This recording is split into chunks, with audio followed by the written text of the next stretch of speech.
Good morning, everybody, and welcome to DNN, because somebody has to. I'm Jack, and I'm here with Travis and Melody, and we started the Doomers News Network because the financial media has devolved into little more than a cheerleading section for the establishment financial system. Instead of their mandate of telling the truth about what's really going on in finance so that people can be better informed, all they're really doing is constantly reassuring everybody that everything's fine, even at times when things aren't. And any information to the contrary is being labeled as doom, and anybody who talks about it is being called a doomer.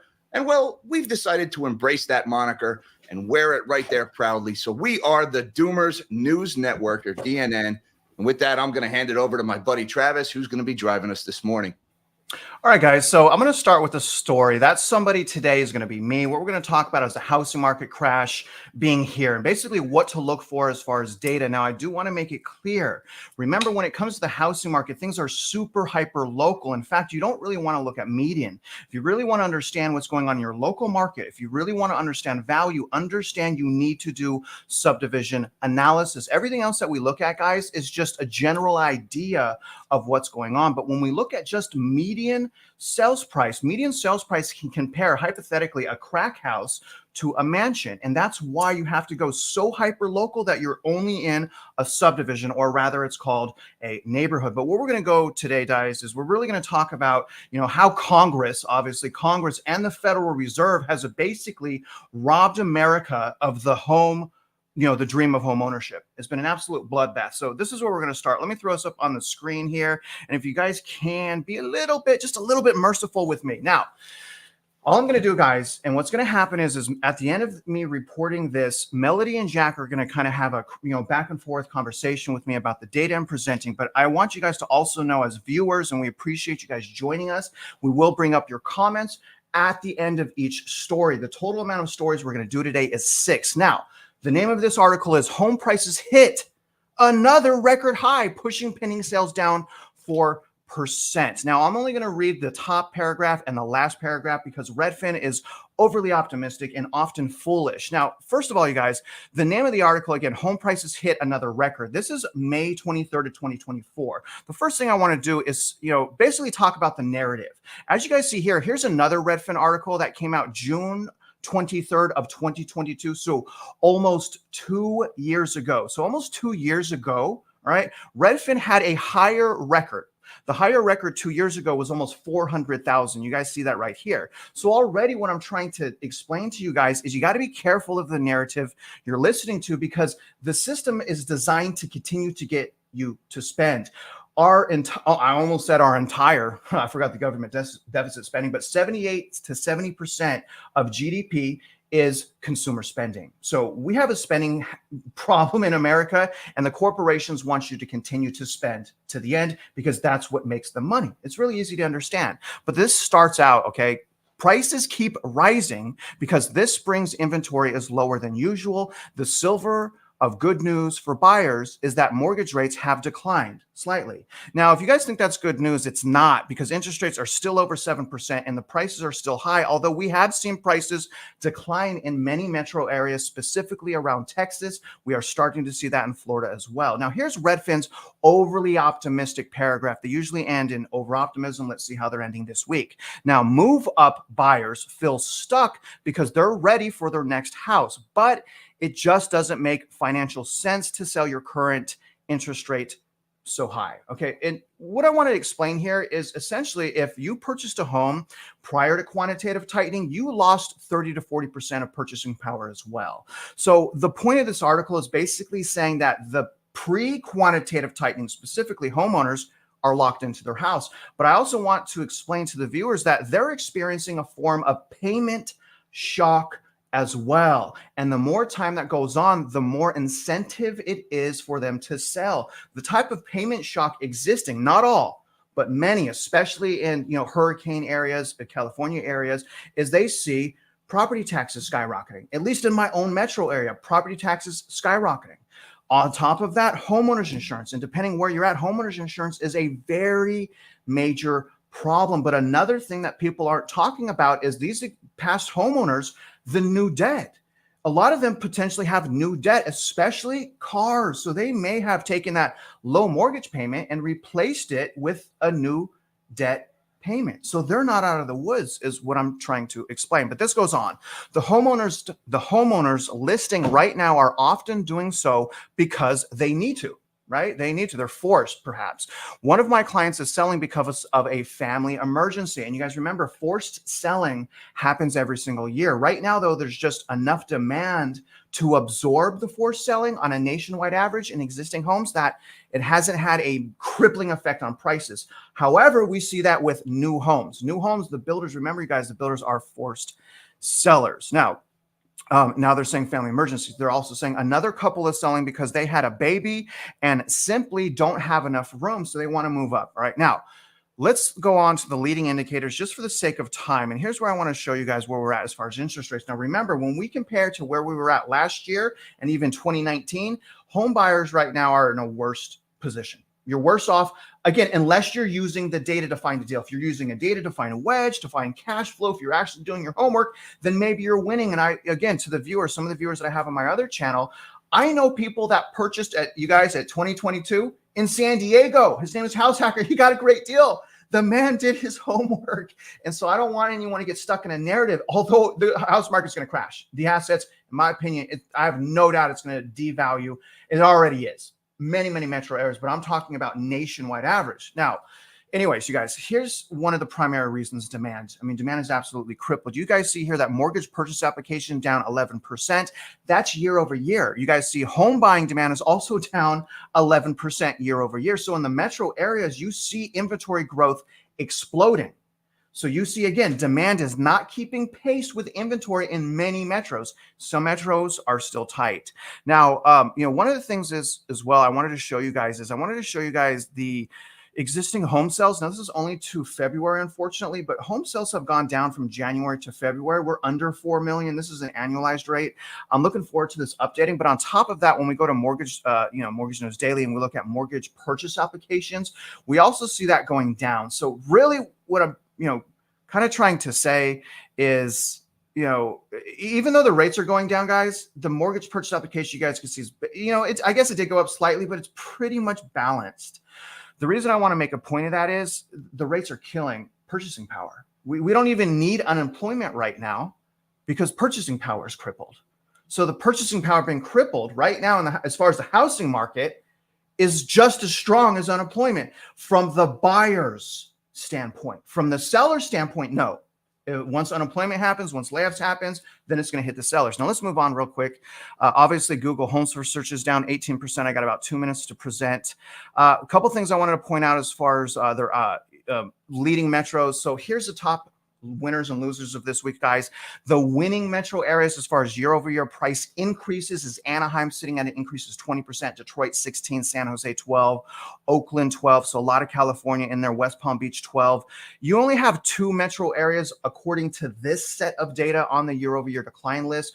Both are Texas metro areas. Remember, you guys, Texas is heavy on new home building. New home building, in my opinion, is leading the way in the housing market turbulence. But San Antonio is sitting at 1% year over year loss, Fort Worth 0.6%. And again, you guys, I'm in Texas, so I have front row center on what's going on exactly. Now, here's median sales price. Now, real quick, here's what I want to explain as far as median sales price for the viewers.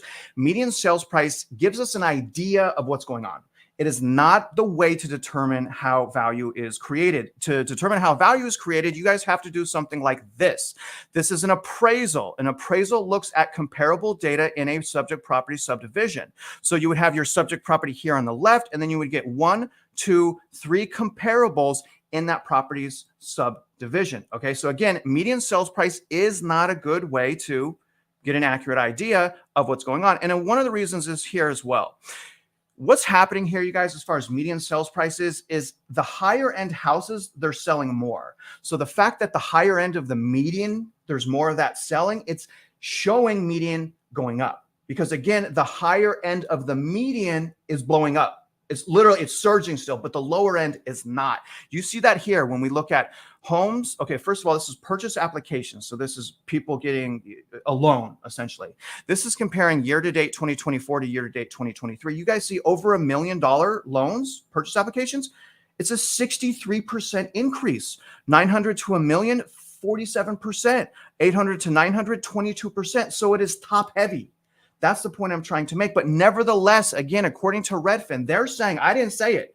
I said they changed it. They manipulated the data. But according to Redfin, we have a new record. You see that right here. Now, also something that's interesting is the median asking price. We started to lose momentum on a nationwide average as far as median asking price. That's shifted. So median asking price has shifted. It is going up again. Again, that could be the higher end homes being listed. If the rich still have money, they will list their homes and they will buy others. I believe that's what we're saying, because this right here is kind of breaking seasonality. It's exploding. So to me, that's a probability of why that's happening, a high probability actually. Now, home buying mortgage payments, this is crippling people, you guys. Home buying mortgage payments is at it's hard for me to say this. I need a drink of water. I almost threw up on myself. That would have been horrible on the first live. Mortgage payments this is the average. I'm not talking about rich people. I'm just talking about the average payment, you guys. This is a rich person's payment. The average payment is $2,854. I want you guys to understand that just 3 years ago, mortgage payments were about $1,650 3 years ago. So if you want to buy a house right now, understand that you are paying the most amount of interest and price than anyone else has in the entire world. I'm sorry, in the entire U.S. establishment, when it's, from the very beginning of the U.S. So if you're going to do it, you're going to still buy smart, buy right, cushion yourself, find something with a wedge and cash flow. And I'm going to tell you guys that it's very hard to find. So do not hold your breath. But there are still fighters out there that, again, with a lot of research and a lot of patience and preparation, they are finding decent deals. Now, here's pending sales. Again, pending sales is down. We have less demand, more supply. It's a matter of time before prices start to go down as well. Let me keep going. New listings are up, but we don't have the growth that we want. That's okay, though. Again, we want more new listings coming to the market. It is up year over year. Now, active inventory, here's the beautiful thing. We're finally at 900,000. I've been telling people we need to get to 900,000 and then we need to sustain. So we finally hit 900,000. As long as we sustained, again, that's going to be more pressure on prices going down. We also see inventory as far as supply going up as well. So again, demand is crashing. Inventory is shooting up. Prices will go down. And we see that right here. Let me just go down here real quick. Price cuts. Price cuts are huge. The price cuts led the 2022 deflation in the housing market. We had deflation in the housing market in 2022. As you can see here by this red line, that was led by price cuts. What I want to explain to the people and why I'm saying that the housing market crash has started again, it start, stop, is because of this. The price cuts are ahead of schedule by 2 months, which means the price cuts we're having right now are as strong as it was in 2022, but 2 months prior. So we are ahead of schedule for trends we need to see to have deflation in the housing market. And if you look again, price cuts. Okay, that's one thing. Now let me get you guys the last thing. Redfin Home Buying Demand Index, you guys see as well, we have a 4-year low as far as demand for this time of year. I mean, in other words, guys, it's very hard for me to be optimistic about the housing market. I think I want to get you, we'll take some comments here. I want to hear from you guys, but I think, from interviewing some bulls, I did an interview with Joe. It wasn't a debate. All right. People are like, oh, you lost the debate. I was like, it wasn't a debate. What did I lose? I lost your respect. That sucks. So that part sucked. And I also did a debate and people are like, oh, you interrupted him. It was an argument. I'm like, I just can't win here. But I'm going to tell you this. The biggest holes in the argument of the bulls on why house prices won't crash, okay, they keep missing income growth. They don't care about income growth. And I'm like, well, how will people pay? Income growth is so important. My God, how do you miss that? The second thing that the bulls keep getting wrong, they don't care about inventory. They're like, inventory doesn't matter. But their whole premise to prices going up and stabilizing is inventory. So it's like you got to pick one or the other, right? Income's important. Inventory is important. The bulls don't get it. What do you guys think? All right, Trav. So I got a question for you. Okay. All right. So, I think that what a lot of people miss in these periods of stress and inflection is that, the housing market has a very seasonal trend. And when you look at the average going back, even during the GFC, the worst years of the GFC, we had home prices increase and we had sales increase, throughout the year. So what do you think, though, is driving kind of the current demand in the housing market. And as you were kind of highlighting, it's from the upper 20% for sure, right? Well, I mean, I think it's a combo of things, Melody. I think it's predominantly that upper 20%, but I still think that there's foolish purchasing. I think that, you're still going to get people that have money. You're still going to get people that make money and that listen to Dave Ramsey, listen to CNN, and they're going to say nothing's wrong with the housing market. And even though their debt to income ratio may be 50%, they may have credit card debt, they may have car loans, they're still going to buy because they don't care the same way we care.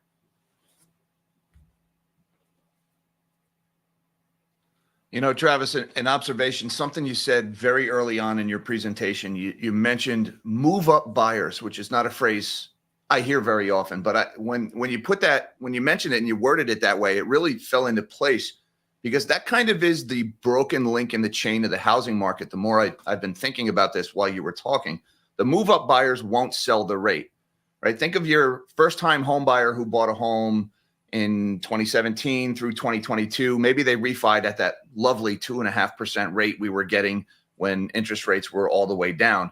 Now, those people have reached that point in their life where they would probably be buying their next home, right? They've got another kid or two now. They need the extra bedroom, or maybe mom and dad are moving back in with them, caring for an elderly parent, which is becoming more common.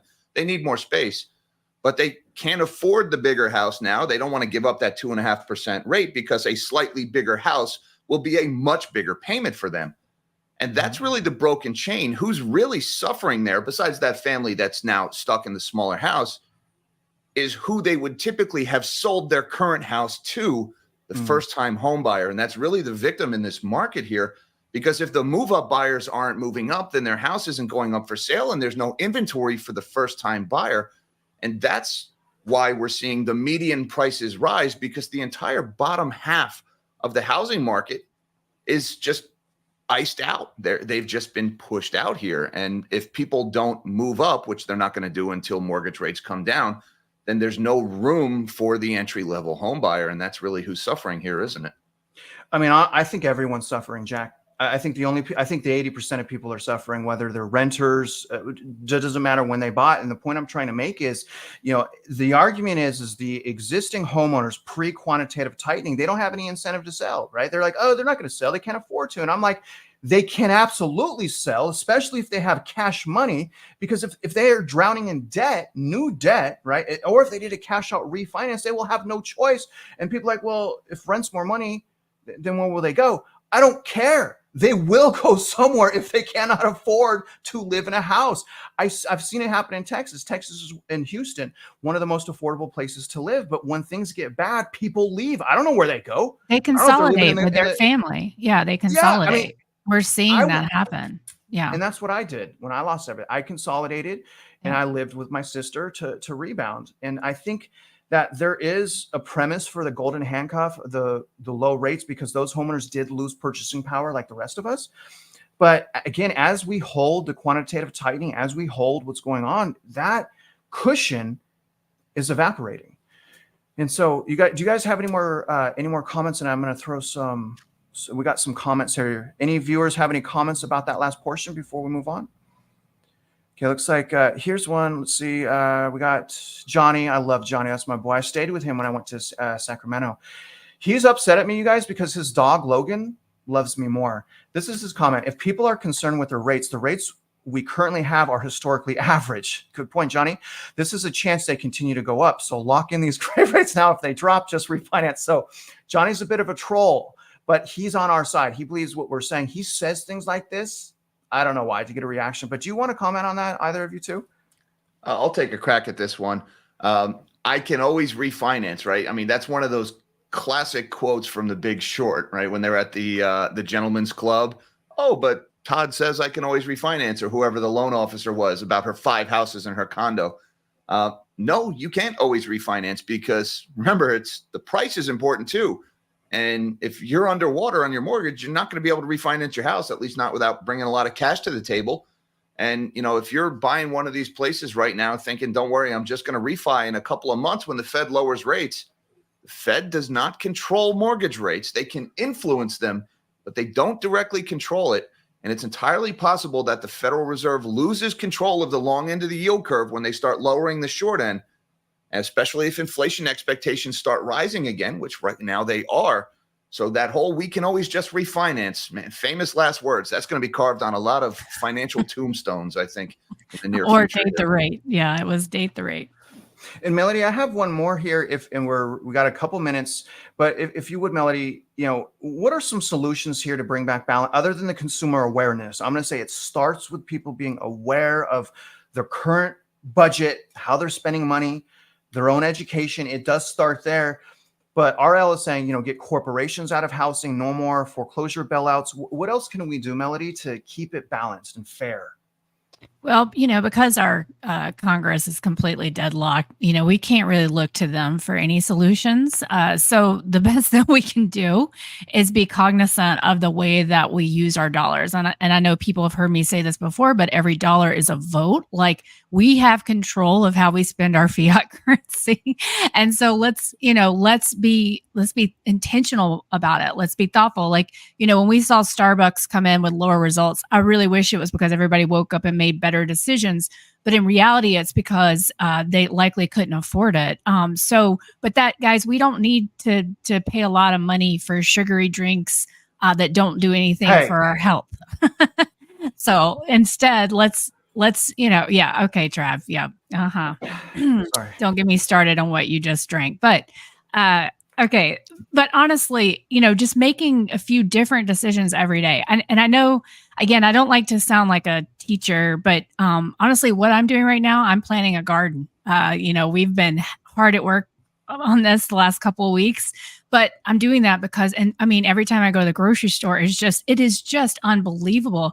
And even if I have the dollars to actually spend it, I don't want to spend that kind of money on food, and these types of or services. So to me, we do whatever we can. We get involved locally. We help our neighbors. And when it comes time, we're going to have to vote. Now, a lot of people say it won't matter. And maybe, maybe that's true, but let's do what we can control. And so if you don't participate, you become you are then in the strike. You are supporting the buyer seller strike, which at this point, the sellers are the ones that need to wake up. All right, I'm going to do one more comment, you guys, and then we'll move on to the next story. Now, this is a good comment. This one's going to be Jack, Melody, if you want to take it. But this person, people still don't understand that people can get into debt, Jack. They don't get that yet. And I'm not saying this comment because I'm going to throw another overlay, but record number of airline travelers yesterday. Oh my gosh, everything should be great, right? Because debt's not going up. Is that and income's going up and debt's not going up, savings. So this is great. This party will never end. And that's not at you, Vita, by the way. The more debt we have, the more people spend. What am I missing? And then we got one more comment from this guy must be a financial planner. This guy, he must be a college graduate right here. You are not missing anything. We're not making any sense. So Jack, can you help can you help him understand how things work? Which one was that? The thing about the travelers? Is that the yeah. So people are still spending like crazy. Okay. So my impression and comment like this, people are still spending crazy. So the party still is going, right? So I would really question this statistic, first of all. Now, Gigi just got back from a business trip and she said the same thing. The airport, Chicago Midway was packed, absolutely packed. So there's some truth to that. Anecdata supporting it. That being said, what the airlines are doing right now, I think one of the reasons why it seems like the flights are so full is the airlines are not ordering planes. They're canceling orders for planes because it's raining Boeing parts. Maybe a good time to invest in a Kevlar umbrella. I'm just throwing that out there. So fewer planes, fewer flights, more crowded flights. So I think there's a little bit of misleading information out there about the traveling. We did see a huge surge in traveling last summer, led to some big consumer spending. Things like Swiftonomics. I hate that phrase, but it was thrown around so much last year that Taylor Swift was driving all this travel spend. It's looking like, based on what the airlines are planning right now, that won't be the case this summer. So I have seen that momentary surge that we saw this weekend, but you know what? It's Memorial Day weekend, so you're going to see that. The question is what happens through June, July, and all indicators right now are a big slowdown in travel for this summer. Okay, we're gonna go ahead and end this part of the story. Do you want to add anything else, Melody, before we end? I'm good. All right, we're going to move on to the next story, you guys. And that next somebody is Melody. And Melody is going to talk about the hidden delinquency mortgage dangers. Is that correct, Melody? Are you ready to go? Correct. So what I wanted to talk about today with everybody is that we are hearing, similarly to the way that Travis was highlighting all-time highs per Redfin. Well, that is, not true, number one.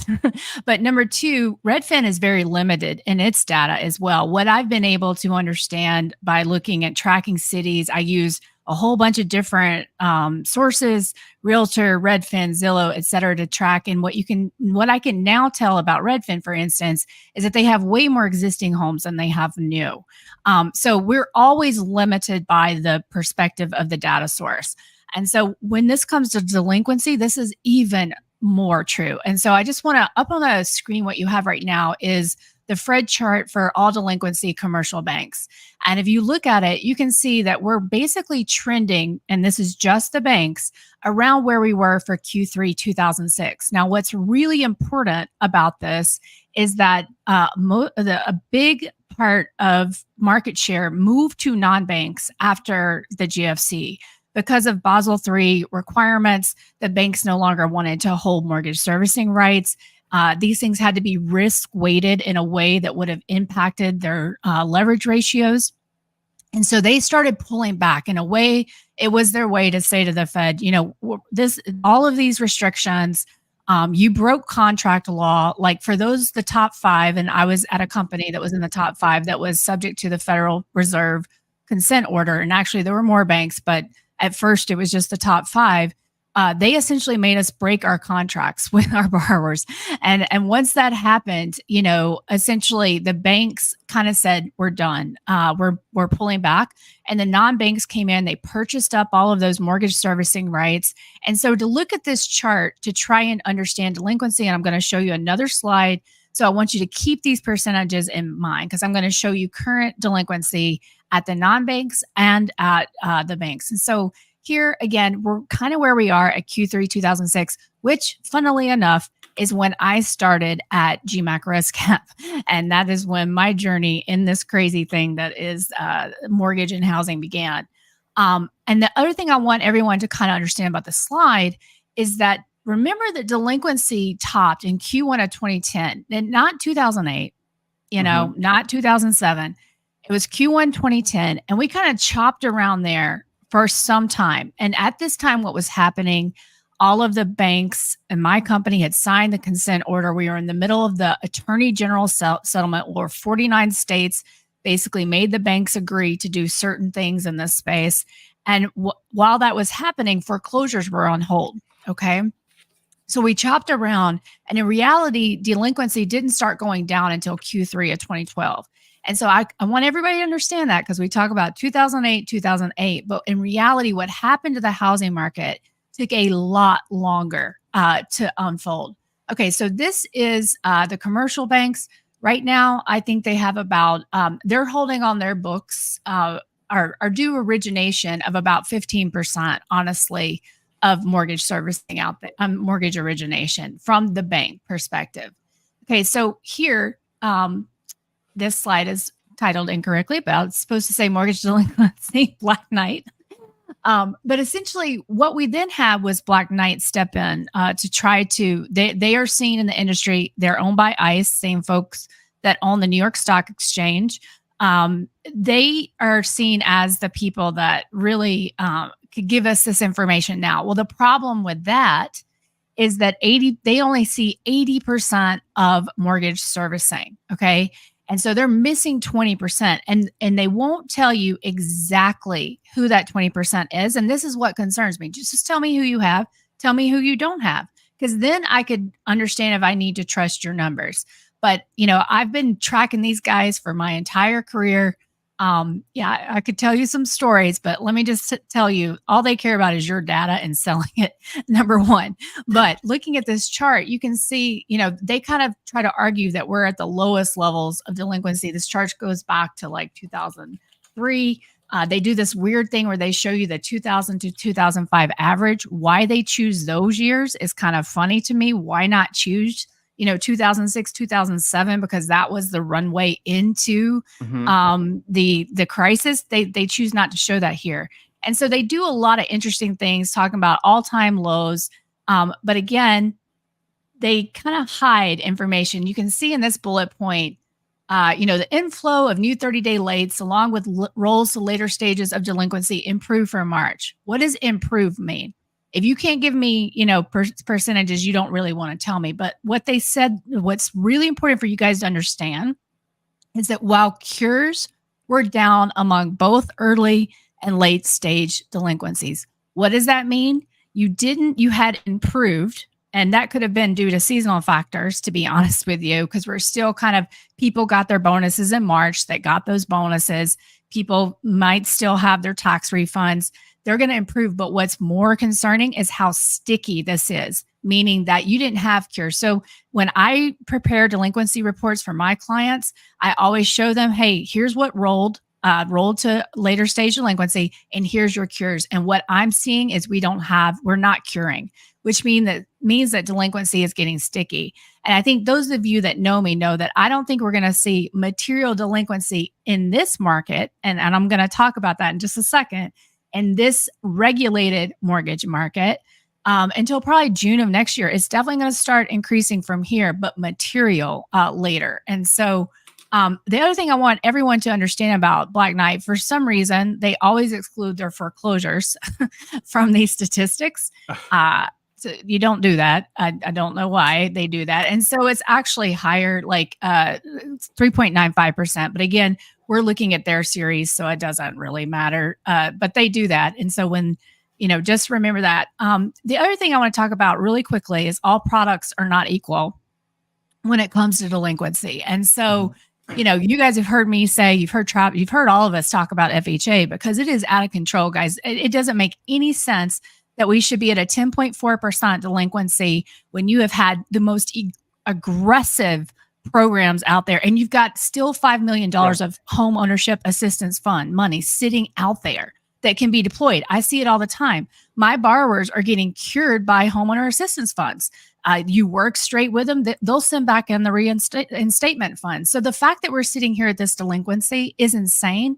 The other thing that FHA does is these things called single family loan sales. You've heard us talk about these before too, but what they do is they sell them out into the private marketplace. Fannie Mae, Freddie Mac, they do it as well. And what's so important to understand is that when you sell it to those private investors, for instance, Pretium was the last investor to win the Fannie Mae deal. They are told they cannot foreclose for 2 years, sometimes 5 years, guys. But what they will do instead is they'll go in and they'll offer that borrower cash for keys and say, listen, I'm going to give you some money to $10,000. I mean, we guys, at the end of the GFC, we were giving out checks for $10,000, $30,000, $40,000, whatever, because we were getting so much pressure from the GSCs to move these delinquent loans. And you guys have heard me talk about that. But so we're seeing FHA just, it's beyond comprehension, this delinquency level, to be honest, with all of the programs. I mean, people didn't have to pay for 18 months. Then they could take that 18 months and put it at the back of their loan and not have to pay it off. I mean, it doesn't make sense. So anyway, okay. The other, you can see conventional with PMI. That's your Fannie Freddie with mortgage insurance. But there's also some interesting sneaky stuff. This is behind the scenes Black Knight data that you're looking at right now. And I just want to, I can't tell you exactly what it is. I can tell you what I think it is. But if you look at that FHA project, that 16% delinquent, I have a feeling that's those reverse mortgages from that failed lender. And I think, and then you got another thing here, miscellaneous and CRE and House America. They don't really tell you what these things are. But my point is that they're hiding it. And I'll tell you more about that in just a second too, where I think they're hiding it. So then let's look at the delinquency by interest rate. I mean, I think this would make sense to most people. Travis, this might be your question. My question to you at the end of this, or your question back to me, is what I found fascinating, and I haven't had time to really look at, is the fact that 5 to 5.49% is kind of the highest among all of these until you get to the 8 And I think that might have to do with vintage year of origination. I have not been able to figure out how to pull that yet, but I'm going to look into it. But that's something I want us to think about for the future. Okay, so that's just kind of some interesting, but here is kind of the clincher, guys. So Inside Mortgage Finance, they track, all this world of origination and servicing. It's a very costly publication. Hardly anybody actually gets access to it, to be honest. It's just cost prohibitive unless you're like Richard Whalen at, big bank guy kind of thing. But here they list servicers and their delinquency rates. And so remember what I just said about the banks, and we saw that delinquency rate at like a 1.71. Well, look at Chase's delinquency, 1.62, Wells Fargo's 3.13. I mean, they have some problems.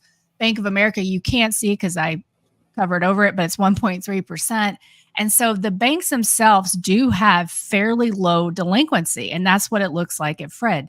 But then let's look at the non-bank servicers. FCI lender servicers. This is services. This is really important, guys. So this entity, they service non-qualified mortgages, and they also service the private note space. Okay.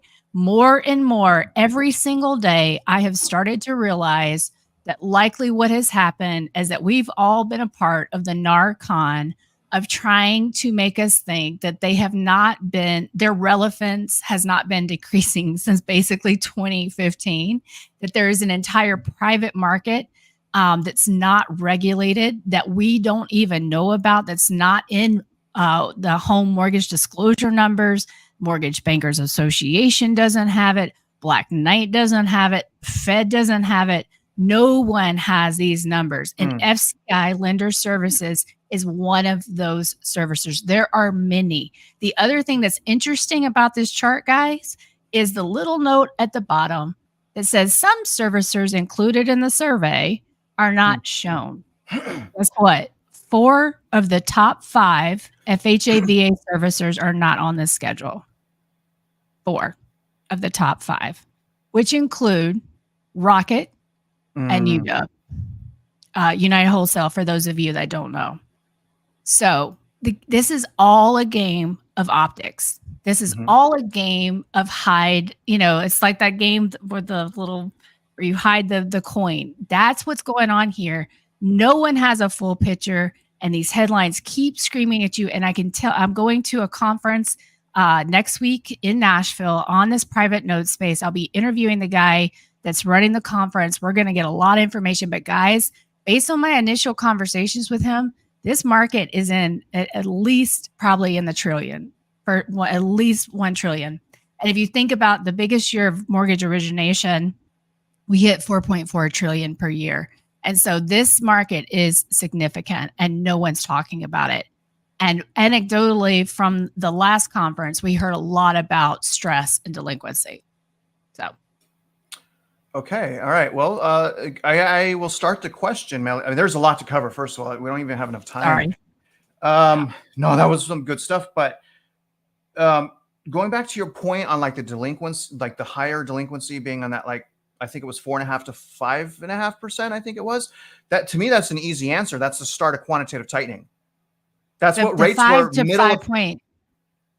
Okay. So that's what rates were like right after quantitative tightening started happening, and then home prices stopped accelerating overall. So that tells me that first. Yeah.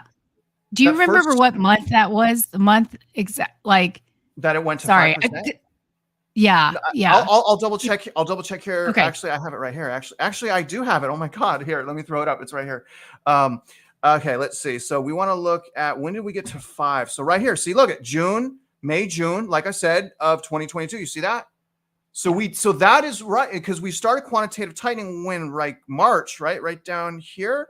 So again, that's, to me, it's the first line of people that are like the closest to the great financial crisis, homeowners. Those are the homeowners with no equity that are basically trapped in their house. I think that's what we're seeing in the data. We're finally starting to see that box of homeowners unravel, and that's horrible.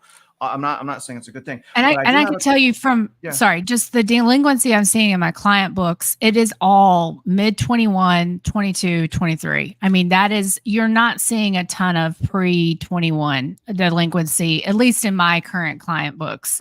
They do sell servicing though. So it could be that I'm not seeing as much historical, but this chart kind of ties with what I'm seeing with my clients.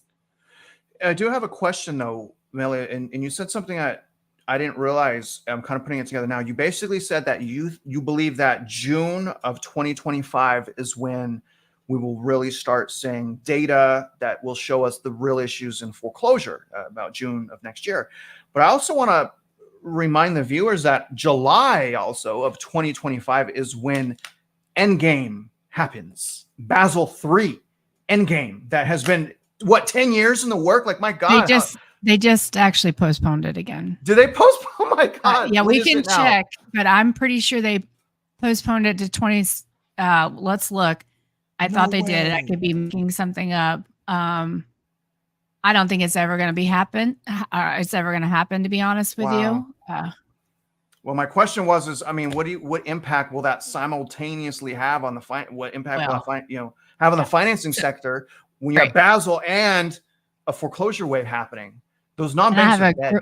Yeah. So I think it's not going to happen. I think Basel III, I think they're about to claw this all back. I think that's what this whole, when they went out saying they were going to raise the capital requirements and then Powell, walked that back, and the banks are in control. They need the banks to buy treasuries. And so I think the banks are they're going to get anything they want. And I think Basel III will be walked back. And I do believe that all the mortgage will come back to the banks, and that they're going to make an example of the non-banks. But I thought you were actually going to talk about July 22 for another reason, which is, I'm saying 22. July of 25 is when you're going to start to see those 3-2-1s really kick in from July of 20, because that is when in earnest the builders started offering those buy downs. So very similarly, and everybody's like, it's not an ARM. I know it's not an ARM. I'm just saying it's going to cause similar issues that the ARMs did back during the last crisis, because when they reset to that final rate, what Jack was saying earlier about, the date, the rate, or like the refi, and they're not able to do that. If we are still up in rates, then that is going to be a big shock. And it all happens. And this is why I think 25 is just going to be a terrible year for housing. Okay. Let's do one question from Jack, and then we'll take some questions from viewers. I'm really struggling with that whole, hey, some of the largest participants in the market are not included. They were in the survey, but we're not putting them in the chart. It's like, okay, here's a chart of who's responsible for taking care of kids, but we left out mom and dad. Right. That's kind of a big deal, right? What's the value in this data? Is there any reasoning given for why companies like UWM and Market are left out of that data, other than we want the data to say what we want it to say, so we're messing with how we report it? It's optics. You can look at like Inside Mortgage Finance. I mean, they honestly, I'm a big fan of the data they do collect, because you can't find it anywhere else, and it really is a bunch of insiders. I mean, this thing is very cost prohibitive. But you can basically see, like, United. When you look at Inside Mortgage Finance's risk schedule, they'll show you like outstanding, like what the credit scores are, like, but for mortgage-backed securities, there's a note at the bottom of that schedule that says we exclude anyone under any loans under 650 credit score are in foreclosure. Like, what? Why would you exclude that from the risk schedule? I mean, I don't. Pretty much all the foreclosures right there, isn't it? Right. Right. I mean, so as someone who's been on these risk committees, as someone who has, I mean, my job in 2006 and 2007 was looking at our book deteriorate. That's what I did. I watched loan to value come down. I watched credit scores come down. I watched all of this unfold. Like, everybody's like, we just showed up and the strippers were going to foreclosure. No, that's not what happened. It's, yes, you had non-traditional products, largely driven by investors. And then as the consumer, the prime consumer, came under stress, that's when you started to have delinquency. But yes, guys, I'm more and more convinced every day that this has just been a con. It's been a con, the con with the low inventory. And so I think exactly, Jack, they get to decide, and United gets to decide wholesale that it's not going to be on the schedule when they are a very large FHA VA lender. I mean, they've got all kinds of trouble. We could do a whole show on that, and maybe we will next week. But yeah, Jack, it's galling. It's just so upsetting that this, this is all narrative. All right, I got a question here. I got 3 questions. We're a little bit behind time, but we're doing really well. And I want to confront some of the more optimistic comments as well. I mean, I want to just talk about everything. So, they're mentioning a few housing market positive. 40% of homes have no debt. It was 33% in 2020. I wonder if that's institutional investing. I don't know. Average mortgage rates still below. I don't know where they're getting that data. Average mortgage rates still below. What? I don't know. Let me just take this. I know Tim well. I know Tim very well. Yeah. Take it. So first of all, it's not that they have no debt. It's theoretically, we think that 40% of homes have no mortgage debt, but we'll talk about Colony Ridge here in a minute. And we'll talk about some other alternatives that people are using to get cash that aren't mortgages. And so these houses may not be as free and clear as you think. There's all kinds of alternative lending structures where it's not free, but you're not going to find it in the typical place you're looking for it. And I think that is the story. That's going to be the story of this cycle, is that everybody got annoyed by what happened during the last one, wanted theirs, and they figured out how to work around the system. And when I talked to a lot of these private note folks, they're people from Saudi, sovereign wealth groups. So these are people like the Chinese, Saudi Arabia, that were working through entities to buy these homes, because everybody up until, kind of February of 22, when we invaded Russia, then started taking, Russia's money, everybody thought the U.S. was a safe place to be. And so you had a ton of foreign money, even if it didn't look like it was a foreign buyer. So we don't understand that as well. But what's happening, guys, what I think is happening right now is you're actually having, and we've seen this in California and Florida, Chinese are shedding some of those assets. And so I think you're going to start seeing that scaling back.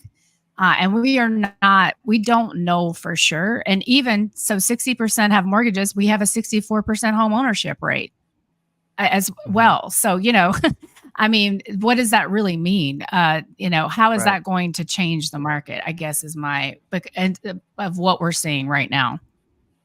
One more question, Melody, and then we'll move on. Travis, did you want to? You're on. Oh, yeah. So one more, and then we'll move on to the next story. This is from Neighborhood Cat Lady. Who doesn't like a cat lady? As long as you're cleaning up after your cats, miss. Okay. Now, this is what she says. I don't think it took too many delinquencies to crash the market during the GFC. And will you talk about that? Because a lot of people like a housing market crash. It was a financial market crash. It wasn't a housing market. The purchasing power was destroyed from delinquencies and NODs. But Melody, can you just take this one away, please? This last comment. Yeah, I mean, guys, as much as I never wanted to be the person say this is like 2008, because I don't, but there are several factors that are very similar. And that's why I really spent time on that chart, because crashed the market during the GFC. Well, it didn't crash the housing market. You could see the delinquency up there in 2010. This took a very long time to play out. And I have a schedule, I didn't put it up, of kind of the inverse relationship between mortgage equity and delinquency and how those flipped and how long it took. And so it's more about that our purchasing power has been eroded. We pulled forward some demand during COVID in housing. It's more about who is now going to be buying homes. So I just told you that the foreign buyers are pulling back. You've got your prime borrowers who are being crushed by increased taxes and inflation. You've got your institutionals becoming net sellers because they are also being crushed by property taxes and insurance costs, and it just doesn't cash flow anymore. So who is going to be buying? There are going to be those that have to transact because of some life event. But the top 20% have bought all the homes, and we've got 15 million vacant properties in this country. That's not abandoned, that's vacant. And so as these boomers retire, these things will also come to the market because they don't want to carry these second and third homes anymore.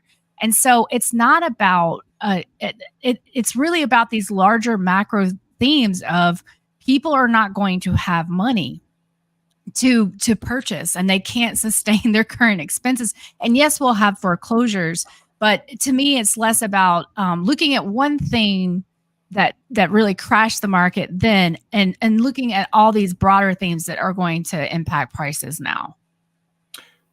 Well done, Melody. I mean, honestly, round of applause. That was a great story. I really appreciate it. Now we're going to move on to the next story. And that somebody is. I don't believe him, Jack. I don't believe him. You did an amazing job. I really appreciate it. But again, the next story, that somebody is Jack. And Jack is going to talk about insider sellers, basically, potentially, Jack, fire selling their stocks. Go ahead, Jack, take it away. Yes, thank you, Travis. And what we're looking at here, here's a picture. Young man making a little money on the side, putting in work, and he's shining shoes. And there is a famous quote about this. Now, I've heard this quote attributed to JP Morgan. I'm pretty sure it was Joe Kennedy originally. But as the story goes, one of these guys, whoever it was originally, was having his shoes shined in New York on Wall Street. And while he was having his shoes shined, the boy shining his shoes gave him a stock tip. And as the quote goes, if the shoe shiners are buying stock now, who's left? Who is possibly left to pile into this market to drive it higher? All right. And that was basically his signal that the market is about to crash. And well, 1929 happened shortly after that. So that is setting the table for this information. What we're looking at in this chart right here, this is from the Motley Fool, American adults that own stock. All right. And right now we're at 61% of Americans. This is the latest data as of 2023. Now, I would remind you guys that the stock market has gone up virtually in a straight line since the start of this year. So this number is almost certainly higher now. But as of the end of 2023, 61% of American adults own stock. That's either directly buying them through a brokerage or indirectly in the form of, let's say, mutual funds in a 401k or an IRA. So we are almost at the highs of individual stock ownership in America that we were at during the dot-com bubble, which was 63%, or in the immediate lead up to the global financial crisis, which was 62%. In 2023, we were at 61, and the market has gone straight up since the start of this year. So we're probably at 62, 63, maybe even higher already because people are piling into stocks hand over fist. You can see the same thing in American families that own stocks right now. Slightly different data point. The last chart was adults. Now we're looking at families. Now, the pink line down at the bottom, that's people who directly own a stock, people who call up their broker or log into their brokerage and buy shares directly.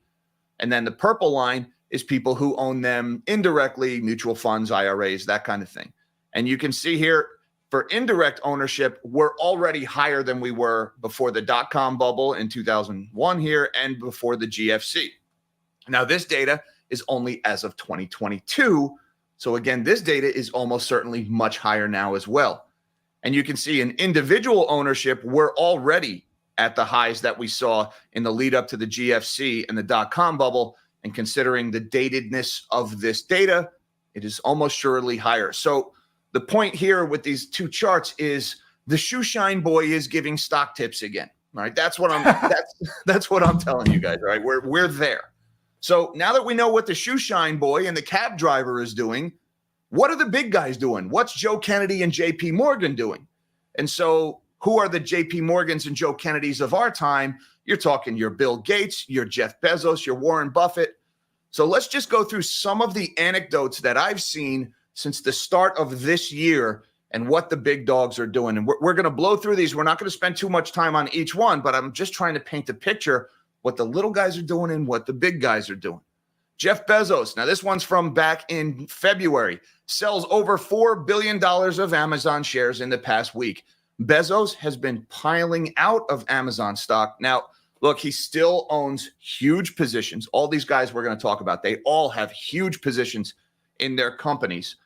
They're selling about as fast as they can without tanking their price. If Jeff Bezos were to come out tomorrow and sell all of his Amazon stock, he would be lighting his own money on fire because he can't sell all of his Amazon stock without crashing the price. It would cause a panic.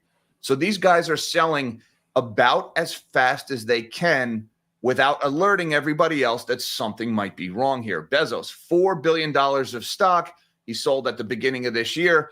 Very conveniently, he's also moving from the West Coast to Florida, ostensibly to spend more time with his girlfriend or his family. And he's also saving several $100 million in tax burdens because Jeff Bezos never actually bought any Amazon stock. He just gave it to himself when he started the company. So that $4 billion is all capital gains. Moving to a state like Florida, he's saving a lot of money in those capital gains taxes. Another famous bigwig who's currently dumping stock is this one, Jamie Dimon, the CEO of JP Morgan. All right, JP Morgan, the guy in the shoe shine story, or one of the rumored guys in the shoe shine story. Fun fact, this is the first time Jamie Dimon has ever sold JP Morgan stock since he took over the company, which more than 10 years ago. He's been CEO there for a long time. Jamie Dimon made $183 million selling JP Morgan stock. Here's how much others have made. Now, again, Dimon still has big positions in JP Morgan. He's not selling all of it, but this is the first time since he took the helm that he's ever sold stock. And by the way, Jamie Dimon has had some pretty powerful sound bites in the press recently. He's been describing the phrase "the soft landing," which the mainstream financial press likes to put out there. He's been describing that as a bunch of happy talk. He's been saying all this premature declaration of victory over inflation, that he doesn't think it's as sure a thing. He's worried about inflation coming back. So Jamie Dimon is voting his wallet. He is selling stock. Again, while the shoeshine boys pile in. Not just Jamie Dimon and Jeff Bezos. Check out Bill Gates in this one. This is from Benzinga a little earlier this year in May of, actually, this is just a few weeks ago. Bill Gates sells Microsoft and Berkshire Hathaway shares in Q1. Bill Gates is selling Microsoft. Now, this is indirectly. All right. He is selling this through the Bill and Melinda Gates Foundation here. A new 13F filing for the Bill and Melinda Gates Foundation Trust revealed two key changes. They sold Berkshire Hathaway, and they sold Microsoft. Billions of dollars in Microsoft stock being sold by Bill Gates. Now, again, guys, all these shares are rocketing. Retail investors are piling into companies like Microsoft and Amazon because of the AI mania. Well, the guys who own the most stock in those companies are selling it to you, the retail investor, as you're piling in. Take from that information whatever you want. Not just Microsoft, not just Amazon. Mark Zuckerberg sold $428 million of Meta stock in the last 2 months of 2023. Again, small potatoes. Zuckerberg has billions of dollars in Meta stock, but he can't sell billions of dollars in Meta stock, or he will no longer have billions of dollars in Meta stock because it won't be worth that anymore. He's selling it about as fast as he can. Now, a smaller number, but we're kind of talking about the Magnificent Seven stocks here. Even Alphabet or Google CEO Sundar Pichai sold $3.8 million of company stock. Now, these are planned sales. They were pre-announced, so there was no big surprise here. But this is another one of those big AI mania stocks where the CEO is unloading those shares as retail piles in. And then one of the most famous investors, or one of the most famous baby boomer investors, Warren Buffett, the Oracle of Omaha, he is sitting on $189 billion of cash. Warren Buffett, through his actions, forget what he's saying for a second. Look at what his words are. He has sold more stock and stockpiled more cash than ever before, which means Warren Buffett is more bearish on the stock market than he has ever been at any point in his life. Forget what he's saying and forget, the strong and the resilient economy, and you don't listen to the doomers. Why did Warren Buffett raise $189 billion? What is he planning to buy? I'll tell you what he's not buying right now is stocks. He's selling them. He's selling them by the billions. Now, the darling of the AI mania, let's talk about this one, NVIDIA. All right, now, NVIDIA, not as alarming as some of the other ones, right? They're not dumping by the billions like we saw with Bezos and Amazon or with Buffett. But the key point here, this isn't market beat. This is tracking insider trades in NVIDIA stock. And in the last 12 months, from NVIDIA's C-suite executives or their directors, there has been 0 buys of stock, but 9 of them are selling stock, a total of about $340 million. Now, I want to put that in context. Jensen Huang is worth about $39 billion or something like that right now because of what NVIDIA stock is. So $340 million, small amount compared to what they actually are sitting on, but none of them are buying. And if you scroll down a little bit here, this is showing the red line shows the stock buys and the green lines show the stock. I'm sorry, the red lines show the stock sales. The green lines show the stock buys going all the way back to the second quarter of 2021. Not a single share of stock has been bought by a single insider at NVIDIA in the last 3 years, 3.5 years. They've all been selling. Well, not all of them have been selling. All of the insider transactions have been sells, no buys. But they are actually buying stock. NVIDIA's insiders are buying stock. They're just doing it with your money, not their money. NVIDIA has a $25 billion stock buyback program that in this article back from August of last year, they referred to it as a head scratcher. So remember, when a company buys back a stock, they're taking their own cash, they're buying those shares and basically destroying them. So NVIDIA's insiders are perfectly willing to buy stock with your money. And when I say your money, you, the retail investor, who by now has probably piled into NVIDIA stock. I'm pretty sure I'm the only one left that hasn't. But they're willing to take your money, the NVIDIA shareholder, and use that to buy stock that they are personally selling and taking. Therefore, they're taking your money through the company. They're willing to sell their shares to you, but they're not willing to buy them. So take from that what you will.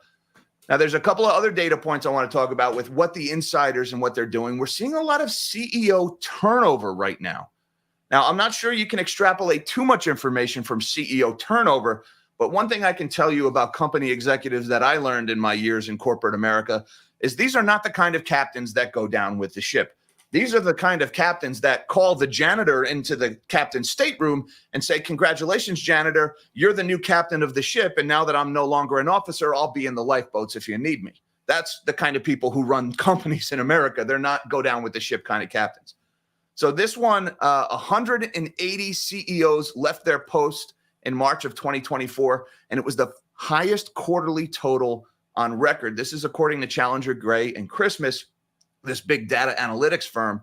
Now they're saying 622 CEOs left their roles as chief executive in the first quarter of 2024, the highest on record. This data only goes back to 2017, but you can kind of see here in this chart, 622. The highest number before that was 441 in 2020 in the first quarter. And you may recall the first quarter of 2020 was kind of a lousy time to be in stocks, although afterwards it was pretty good.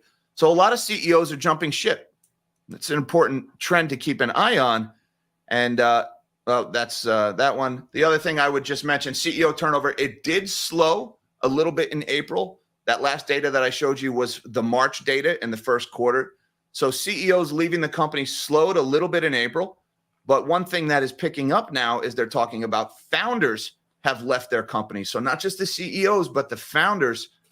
And if you scroll down a little bit, 90 leaders exited as founders so far this year, with 16 in April. This is compared to 17 instances of founders leaving their CEO roles through April 1 year prior.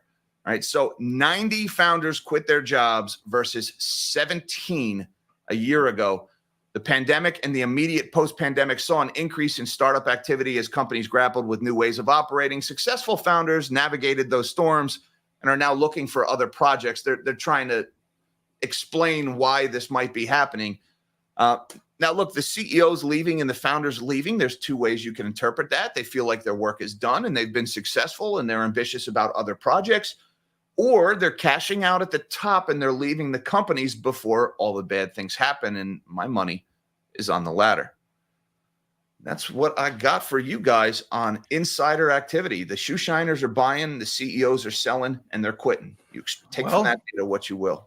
Well, from one shoe shiner to another, thank you for the story. I think you did well. And I have a question. And I think that, whoops, let me switch this. I apologize. I'm still getting used to this. I have a question, Jack. One of the things that you said kind of hit me, Warren Buffett. A lot of people think that Warren Buffett's a pretty smart guy. He invests his money pretty well. He's gone through many, many cycles before. And you said that Warren Buffett has more cash on hand right now than he has ever had in the history of him having cash on hand. And so can you, Jack, for me, will you explain, and also for the viewers, can you explain maybe some thoughts on what do you think his plans are? Why do you think he's doing that? What is he going to do with that money? Maybe we can give a head start to some of the viewers. They can figure out what to do with their money, or even some caution. But what do you think Warren Buffett is going to do with all that money? So for Warren Buffett to be sitting on cash, he's saying any asset I might buy with that cash is probably going to be cheaper later on, and therefore I'm going to sit on cash. Right? When you're sitting in cash, you have a carrying cost. The money's being eaten away by inflation. He's probably putting a lot of it in money markets or T-bills, so he's collecting that 5% interest that you can get in T-bills right now. So what Warren Buffett is saying is, I think 5% is probably the best I'm going to do here with this money, parking in T-bills or money markets. And so I'm just going to sit it out. I'm going to wait for better prices. He's saying, I think any stock or any asset I could buy right now is going to be cheaper a year from now or cheaper 6 months from now. He's not putting a timeline out there. I'm, just paraphrasing. But if he thought stocks were going to be going higher, he wouldn't be sitting on $189 billion in cash. He'd be sitting on $189 billion in stock so that he could capture that upward movement. Okay. Melody? Yeah. So I guess one thing I think a lot about is, I was a very good, useful idiot when I started in housing. And, something people always said was, we didn't see 2008 coming. But in reality, there were a lot of people that did see it coming. Right. And so, to me, it's obviously looking at the data, what data we have from multiple data sources. But, Jack, do you see this as obviously, a sign of what's actually about to come? That likely, these are the types of signs you need to be looking at, not what mainstream media is telling you. Yeah, absolutely. Let's face facts. Retail is the last one to the party. The small time investors are always the last ones in. And typically the rug pull happens when everybody is at the party, right? They let everybody in and then the cops show up and the party's over, right? It doesn't break up when just the first few people are in. And right now retail is piling in. The latest data we have says we've got more retail investors playing in this market than we had immediately, or we have almost as many as we had immediately before the prior big market events. And again, that data is aged and these stocks have only risen in value ever since. So I'm sure that chart has continued to move up. So, retail has never been more bullish than it is right now. And if I could, a second part. Yeah. Travis. Yeah. And so what do you think, could trigger an event? We know this is an election year. And we know that there's a lot of people who will be voting money in this. What do you think could trigger a correction in the stock market?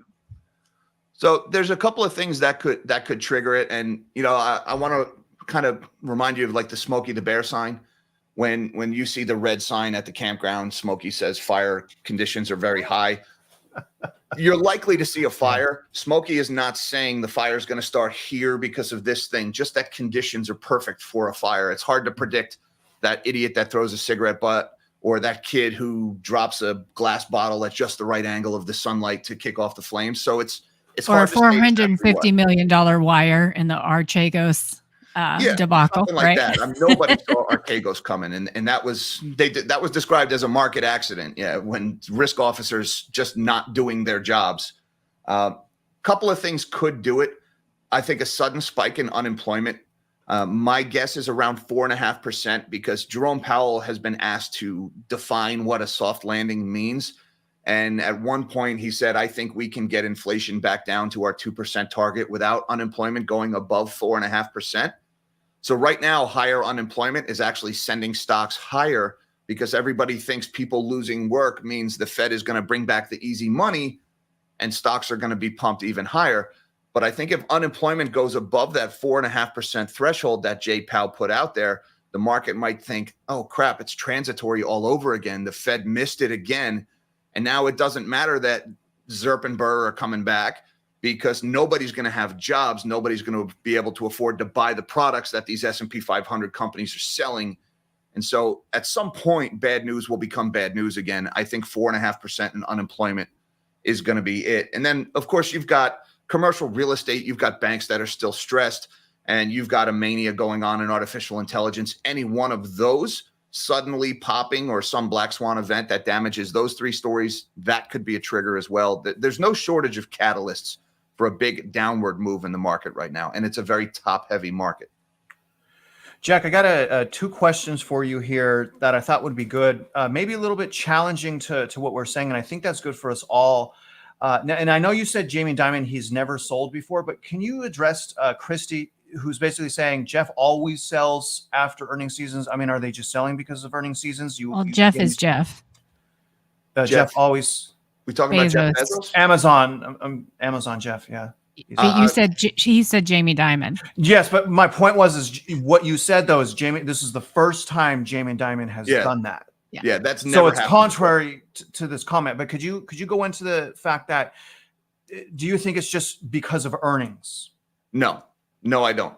A guy doesn't sell hundreds of millions of dollars of stock so much that he has to move to another state for tax benefits because of quarterly earnings. That's not something that happens 4 times a year. Right now, there are pre-planned sales that do happen regularly for a lot of executives, and maybe like the Sundar Pichai, the Google CEO, I think is probably, maybe it would apply there. These guys have options that vest, and so there are some. You do typically see some insiders selling around quarterly earnings. That's not necessarily alarming. I could maybe some of the NVIDIA executives, maybe the Google exec, but like the Gates Foundation, Bezos, Zuckerberg, Dimon, no way, definitely not what's going on there, or Buffett for that matter. Okay, one more question, and then we'll go to the next story here. This is from G1. What are they buying with these numbers? Purchasing power for the USD is low. Are they buying gold? When downturn comes, per David Hunter, things are going to do well, including commodities and assets. Would you respond to that, Jack? Well, I can tell you Buffett is not buying anything. Buffett is sitting in cash. Now, as far as what Bezos is doing, we don't know what he's doing. He's a private citizen now, so he doesn't have to report that. Now, a few of them, I think it's the Gates Foundation, has been buying some Chinese stocks like Alibaba and Baidu. So there are some big players are starting to call a bottom in China. Might be a little early in my opinion, but they're starting to position there, buying some Chinese tech. That's geopolitically pretty risky there. Definitely gold and commodities are seeing a surge, although I don't know that it's Dimon and Bezos or Zuckerberg that's doing that. Gates has been buying a lot of farmland, and I can tell you the conspiracy guys have been having a field day with that one. You're seeing a lot more hard assets, I think, in cash, farmland. I haven't seen any of these individuals coming out with stories about buying gold, but I'm sure some of that is going on because we're seeing gold and silver are rallying along with copper and a lot of the other metals as well. Okay. All right. Awesome. Yeah, I think that was great. And I think we're going to move on to the next story. And that somebody for the next story is actually going to be me. All right. So I'm going to move on to our next story. Now, the next story is the American consumer is absolutely broke, not broken emotionally. We're emotionally broken as well, but I'm talking financially. And this is what I'm going to do, you guys. I want to bring up some data here. I'm going to basically tell the viewers, a huge, basically picture of what's going on. I'm not even going to cover buy now, pay later. Buy now, pay later is a huge problem as well. I think last time I looked, there was something like 40% of Americans have used buy now, pay later, and the delinquency rate is almost 50%. So we won't even go into there. I'm going to start here, you guys. Essentially, that 80% of Americans right now are still struggling financially 4 years after COVID. And I only want to, again, just a couple paragraphs. We'll move on to the next set of data. But most Americans are still struggling. Business Insider reported that the liquid assets of the lower, again, the rich people, they may be okay, but the lower 80% of American households based on income have dropped below their levels in March of 2020. And that's, again, the whole narrative from the bulls, like income doesn't matter. Well, it does matter because people have to keep paying their bills. When Americans stop paying their bills and they stop spending money, a collapse happens quickly. That's why they had to stimulate the economy during lockdowns because people could no longer purchase. Now, in addition to that, guys, here's also something I wanted to go over quickly: the average checking account balances. This is according to USA Today. And really, I just wanted to direct the viewers to this. This is not including savings, but this is to pay bills. So if you're under 35, and this breaks my heart, because you don't have to go through this pain. You don't have to go through that anxiety. But under 35, your average checking account balance is $3,500. Is that even 1 month of bills to be paid? I mean, how's that not heartbreaking? We don't want Americans to do bad. We want Americans to do good. We want them to budget. We want them to save. We want them to get ahead of the rat race, which, again, they're in. Now, what's really, really interesting is the national average, again, all ages is $8,800. But when we move on to different articles, you guys, now this article right here is Bankrate's 2024 Annual Emergency Savings Report. Now, this has some very, very interesting information. This is saying that 36% of U.S. adults have more credit card debt than emergency savings, according to the survey. So think about that for a minute. So if you have more debt than savings, do you really have savings? I guess it depends on what you're doing with your debt. But if it's credit card debt and you're using credit card debt to purchase toys, shoes, accessories, clothing, you're really doing a disservice to your own household, but also to America. Like Melody constantly says, the more and more that you as Americans decide to spend recklessly, the more and more un-American the economy becomes. Americans should be earning their goals. We should take a step back, dream, let the dreams shape our approach, shape our goals, and we should go towards them. Right now, you guys, what's happening is people are losing hope. And it's very, very sad. It's very, very disappointing. But again, a few bullet points. Many would borrow in an emergency. Only 44% of U.S. adults would pay an emergency expense of $1,000 or more from their savings.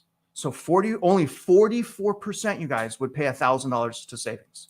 35%, and here's the issue. This is what I'm trying to explain to people, and I'll show you in a minute. But 35% would borrow money, again, using their credit cards. 21% who would finance with a credit card and pay it off over time. 10% who would borrow from a family or friends, and 4% who would take out a personal loan. The problem is inflation. Inflation is a common culprit that's affecting savings. 63% of U.S. adults say inflation is causing them to save less for unexpected expenses. And that makes sense because every single thing is more expensive right now. But what I'm really trying to explain is the inability of Americans to save. And the inabilities for Americans to save is a huge red flag, because what's happening right now is they're, again, chasing a lifestyle instead of saving, they're spending. And what happens during recession, and this is very interesting, guys, you see that even in this last recession, which wasn't even a real recession, people start saving during recession. The sentiment is all backwards. People are like, oh my gosh, there's an incoming recession, there's problems. It's time to buckle down and it's time to save. But what I'm trying to explain to the viewers is you don't do that during the recession. You're forced to do it during the recession. You want to save before the recession. Because like Warren Buffett's saving money on the sideline before recession, so that when recession comes, prices come down of assets, unemployment, things like that, we have a better opportunity to win. And so I don't want to see you guys like, 3.2% savings rate. So right now it's a 3.2% savings rate. I want to make a point. In 2019, the end of 2019, we were able to save double. I hear bulls say that, oh, people are better off right now. No, they're not. Even if they own a home, how are they better off? The property taxes skyrocketed, their insurance is skyrocketed, they have new expenses, credit card debt, home loan. Inflation. There is nobody in this world, in my opinion, and that's over exaggerating, that is in a better situation right now to where they were in 2019. All right, savings rate 6.4%. But when we look here as well, you guys, if we look at the purchasing power of consumers right now, let's just compare the purchasing power to 2019. And we're looking at mortgage rates. So the purchasing power in 2019, mortgage rates, not a lot of people realize this, we're all the way down to 3.7%. Right now, mortgage rates are 6.94%, which means Americans, whether they own a home right now or they don't own a home right now, have lost 30 to 40% in purchasing power for homes. That's a huge deal. That is a lot of pressure on the consumer. And on top of that, you guys, this hit a lot of people by surprise, including me. This is part of the reason why the party kept going. the excess savings, all of the money printing during COVID. The excess savings, you guys, topped $2.1 trillion. And that, again, was printed directly into the accounts of consumers. That's something that's never happened before. Usually the quantitative tightening and that money, the excess money, goes through the banks. But that money didn't go through the banks this time. It went directly into the pockets of the consumers. And that's why Jerome Powell says he got transitory inflation wrong. He's basically saying we didn't realize inflation would be so sticky because we've never deposited money like this into people's accounts. But what I'm trying to explain to you guys, regardless of the reverse repo market, people have no more money.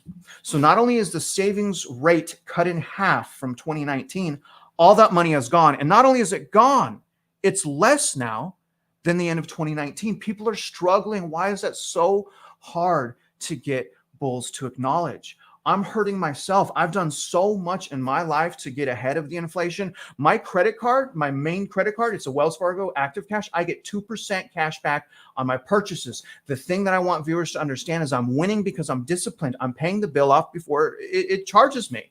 So I get 2% back on all of my cash spending, but also I have an Amazon card, my Amazon credit card, I get 5% back. Who doesn't use Amazon? And if you use Amazon, are you using that 5% cash back? Are you paying the whole thing back? I'm buying T-bills with my money that's saved. I was a forced landlord.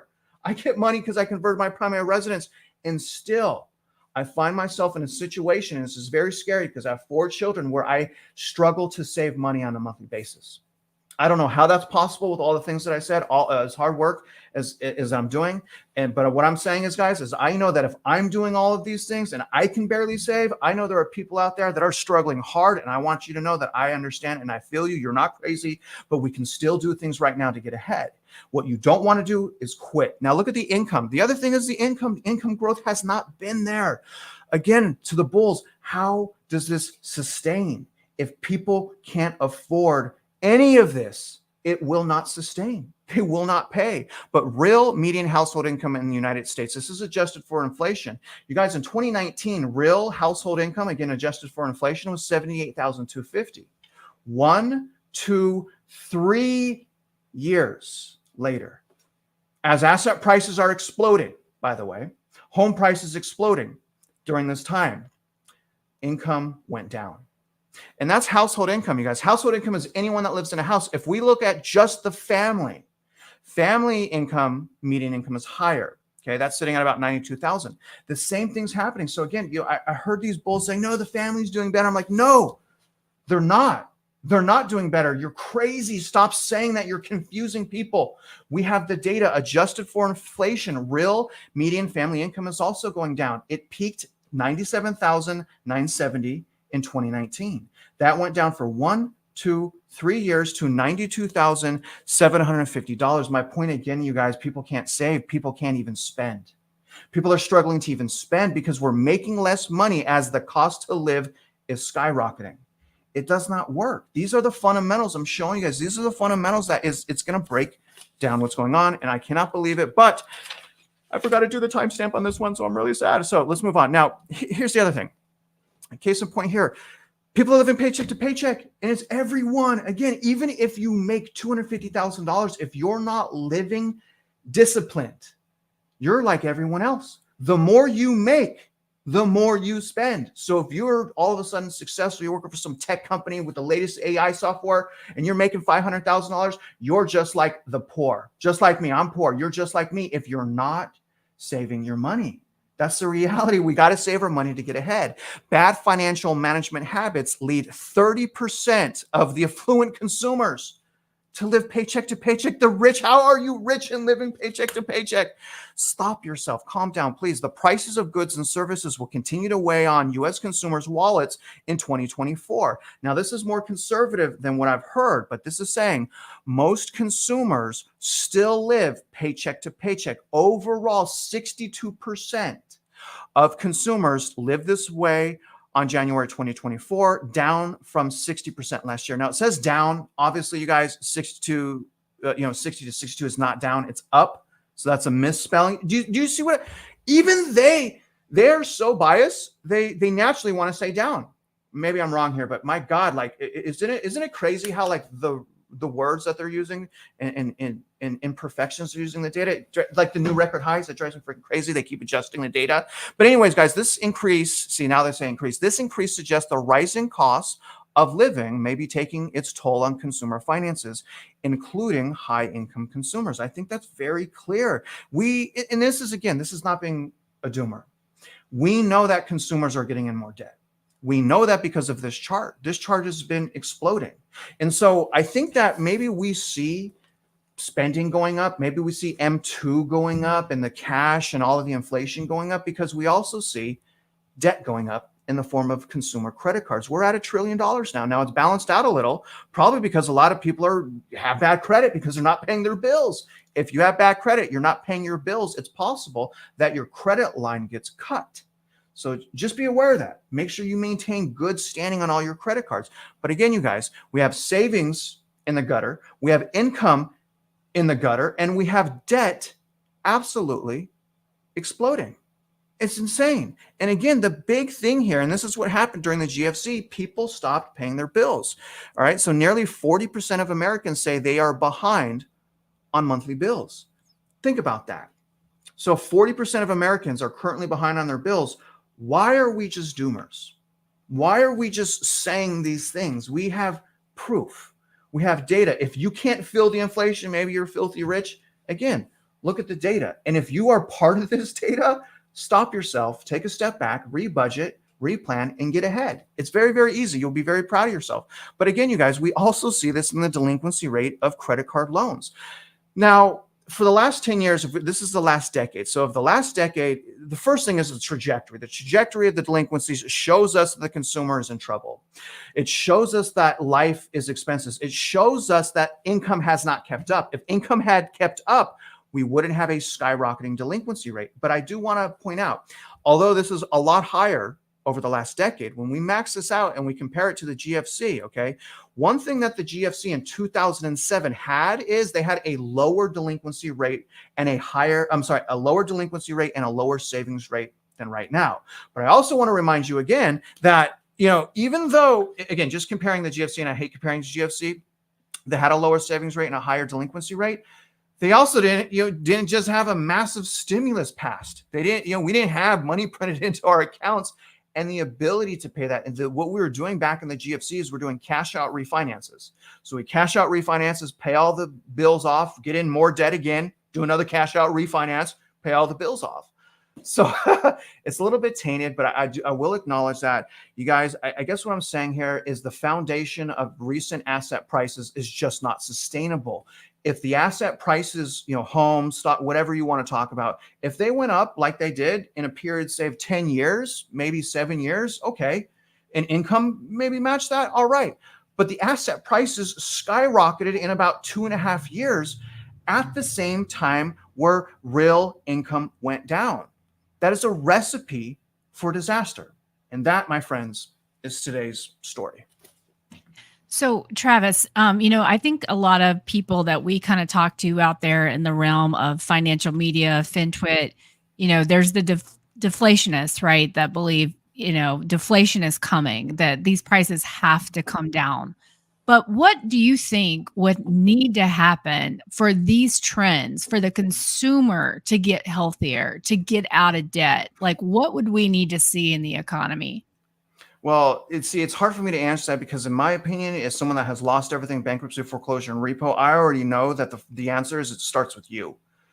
You have to make a decision to step out of the rat race, to get uncomfortable, to say, I'm not going to go out to McDonald's. I'm going to have a bologna crap, and I can't even eat.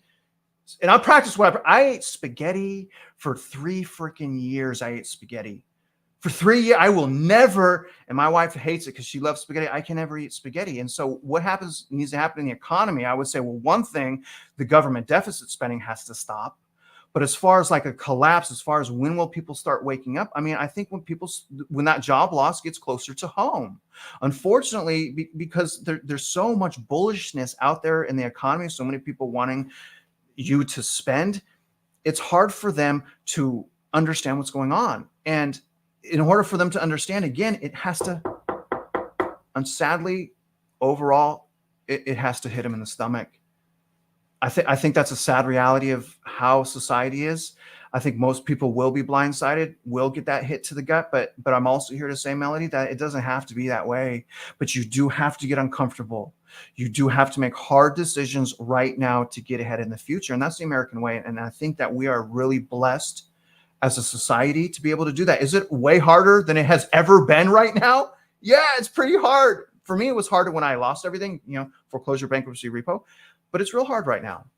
But it's what it is. So in essence, you're kind of saying, like, in reality, okay, even if we got more productive jobs, even if we got, some sort of great positive tailwind, that essentially that's not even going to be enough to save the consumer, because the consumer is going to just keep on making bad choices, is what I'm kind of hearing you say.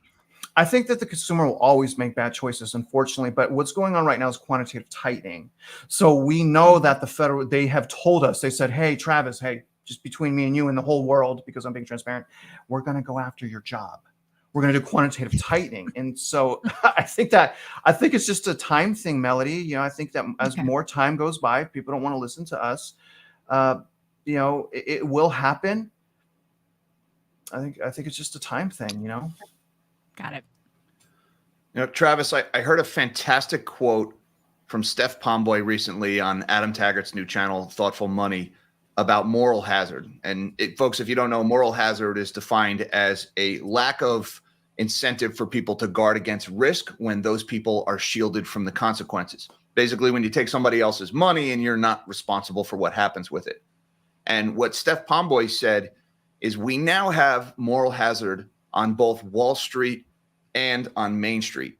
And, moral hazard on Wall Street is nothing new, right? Too big to fail. The banks take your money and they gamble with it. If they make money, they win.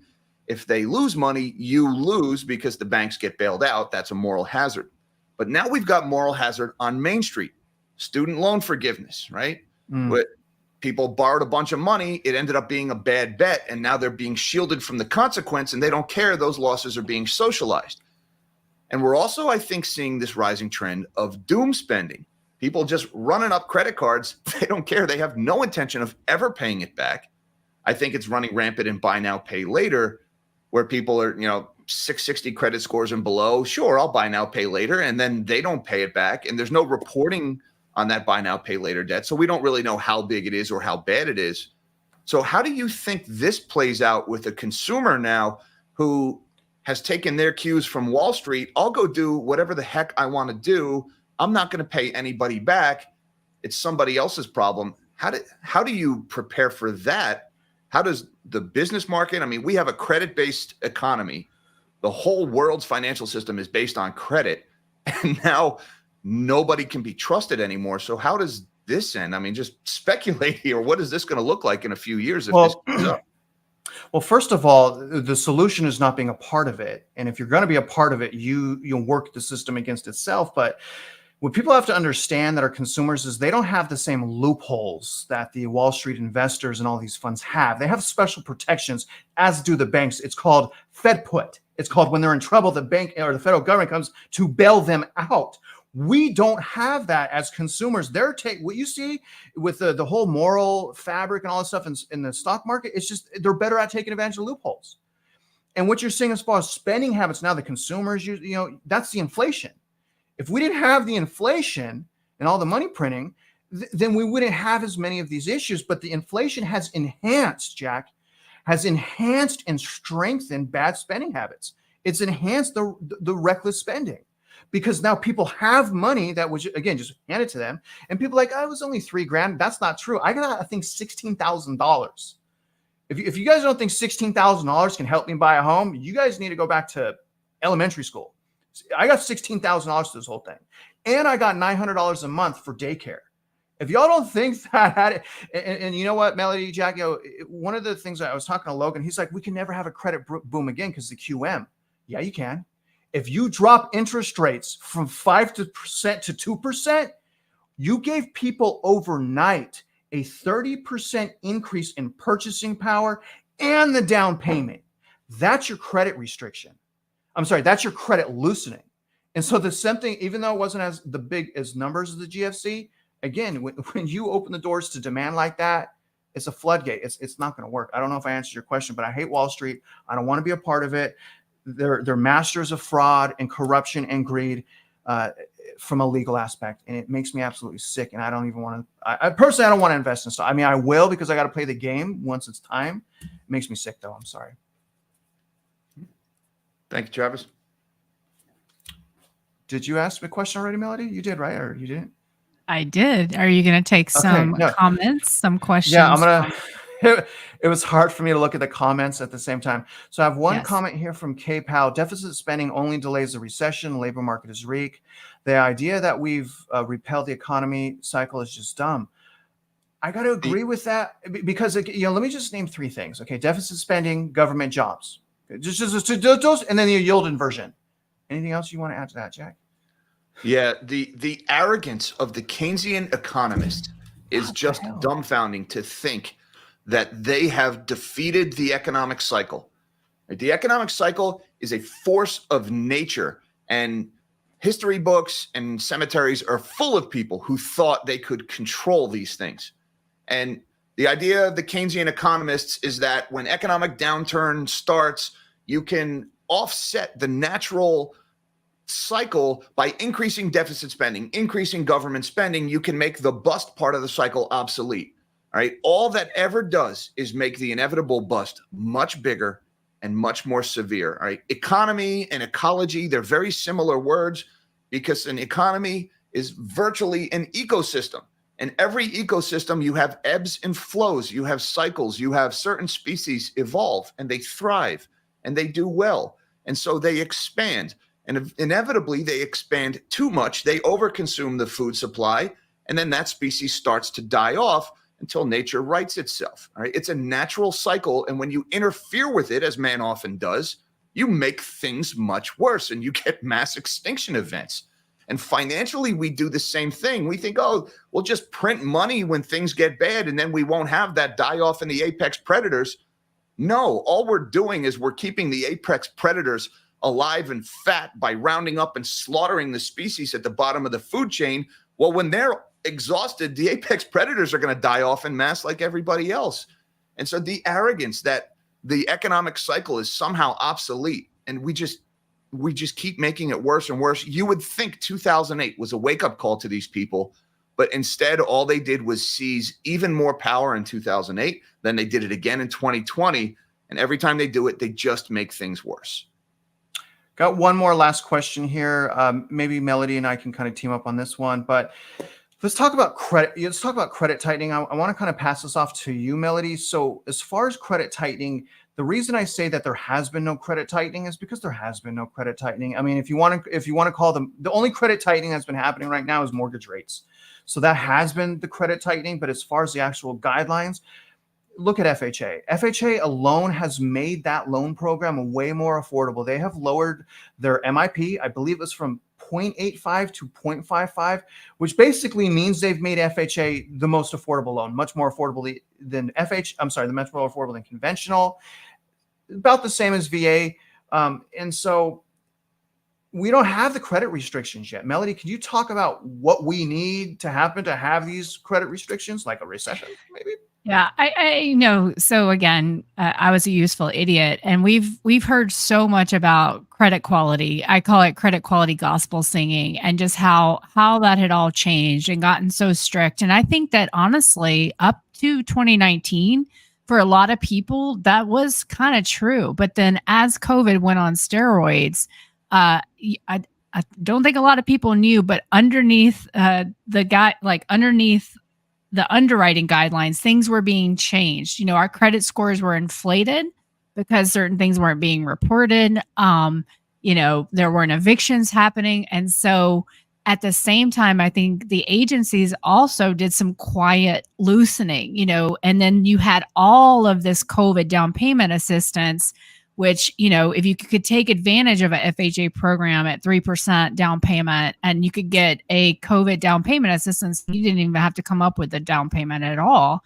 And, you know, and these programs of 1% down payment that Rocket and United were doing were also backed in many ways by the agencies. And so, or they're doing some combination. So the machine behind all of this was definitely driving looser credit. And what we know about humans, kind of going back to what Jack's talking about, we humans have a very specific biology.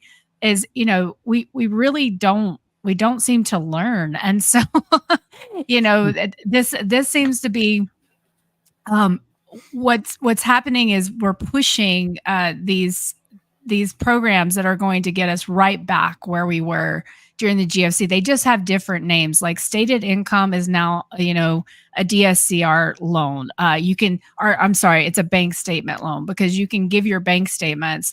Well, guess what, guys? You could take the same $20,000, take it out of your account every month. I heard originators say this to me, like, okay, listen, as long as we see the money coming in, going out, we don't really care what you're doing for it. That was a non-QM DSCR lender. So, I think that we've just put lipstick on a pig, and we have the same programs. And I've also heard private notes were very big in the 80s during the S&L crisis. So those came back. So I don't think we've seen any credit tightening, to be honest. Right. So just one more thing real quick. I'm looking at the private chat. I see now, Dean. Travis, can I jump in on this one before you move on from this? Because I'm sorry, I want to take a crack at this. Melody is spot on about financial conditions not being tight. I hear all the time in these FOMC press conferences about how policy is in restrictive territory and it may have to stay restrictive for a long time. Monetary policy may be restrictive at the Fed if you only look at that one number, but there's a better indicator of financial conditions called the NFCI that the Chicago Fed puts out, the National Financial Conditions Index. And that takes more inputs, not just the Fed funds rate, but yield spreads on government and corporate debt and mortgage bonds, level of outstanding debt, new issuance of debt, the dollar index, the stock market, right? And the National Financial Conditions Index has been falling steadily for more than a year now. Monetary conditions have been getting looser. Credit has been getting easier because of all these new debt programs. And a fun fact, the National Financial Conditions Index peaked at March 24th of 2023, just 5 days after the Bank Term Funding Program was announced, and it has been falling ever since. So they did tighten financial conditions until something broke, and that something was Silicon Valley, Signature, and First Republic Bank, second, third, and fourth largest bank failures in U.S. history, and they immediately started to loosen financial conditions. Forget what the Fed says they did. Look at what the effect on financial conditions. It's fallen every week since then for the last year and 2 months now. So Melody is right. Financial conditions are absolutely looser now. And one more time for the viewers, what was the name of that data set? The NFCI, the National Financial Conditions Index. It's put out by the Chicago Fed. It's a weekly number. Okay, gotcha. All right, well, that's going to wrap this one up. Sorry about the RV question. I couldn't find it. It's really hard for me to do the just quickly, if you don't mind, Travis, just so Dan's comment that during the GFC, I didn't recall the park and rides being full of RVs and tents. And I think what his point is that this is worse than the GFC. And honestly, I would argue we've been in a silent depression. That's a term by Emil Kalinowski since 2007. And these stories are not that. This is why we're doing this, guys, is, you saw me and Travis when we were down in Charlotte. We found, a bunch of people camping in a parking lot. Like, we're seeing this all over the nation, but where we're not seeing it is on the news. We're not seeing these tent cities. And I would argue that just as Jack made his depression era, analogy, that in reality, those tent cities that we heard about or read about as children during the Great Depression, we have those right now. And so, really, if you look at the trend line for GDP and all of those things, after 2007, it broke. And so, honestly, I think why Emil calls it a silent depression is that the media has just been, hiding it because they don't want us to really understand our current economic condition. The Hoovervilles are back, basically, is what it means. Yeah, it's the best economy ever. People living in tents in masses. Thank you. I had to make that cough real quick. It's hard sitting here for like 2 hours, isn't it? I mean, my butt hurts right now. Do you guys have a cushion you sit on? Is that the strategy or what? Because I feel like I'm sitting on concrete. Anyways, let's move on to the next story, okay? Now, that somebody is actually Melody Wright. So, Melody, I have, as I'm queuing up your video, will you tell the viewers what your next story is going to cover? Yeah. So let's just say this coverage is a little bit rough, guys. So this was at Colony Ridge outside of Houston, which is a 33,000 acre new build site, essentially, where two brothers went in to develop, and they targeted, low income folks that didn't speak English, immigrants who were trying to find housing outside of Houston. Most recently, we just heard with those Houston floods, Travis, I don't know if you know this, but several people were trapped in their homes for days and could not get out. You and I saw the ponding water, which we'll see here, but this is going to be this channel's first attempt to address immigration, something that we know is very divisive. I'm very in the middle. I think most importantly, we want to be able to talk about these subjects, because it's as if our leaders don't want us to talk about them. They want us to keep screaming at one another. So I would just hope you guys give us a little leeway, because we think this is an important topic that we all need to have more dialogue around. Because on the one hand, our purchasing power, our earning power is being kind of decimated. But on the other hand, folks are going out there and also, preying on these immigrants who have questionable legal status. So, that we're a little nervous about this one. So, I hope you guys receive it. And I'm going to go ahead and mute us real quick. And again, you guys, just the viewers, we hate talking about immigration. This is just so important. This is very, very hard to watch. We really didn't capture, how bad it was there. But this is a video, so you guys can listen to an 8-minute video. Let me know if you guys that are live, let me know that the audio is good. I'm sorry that I paused you there. I know what you're thinking, Melody. I got pimples on my nose. I'm so angry at you right now. Okay. You're mad. I know you're mad at me, and you're okay. But you guys, let us know the audio is okay.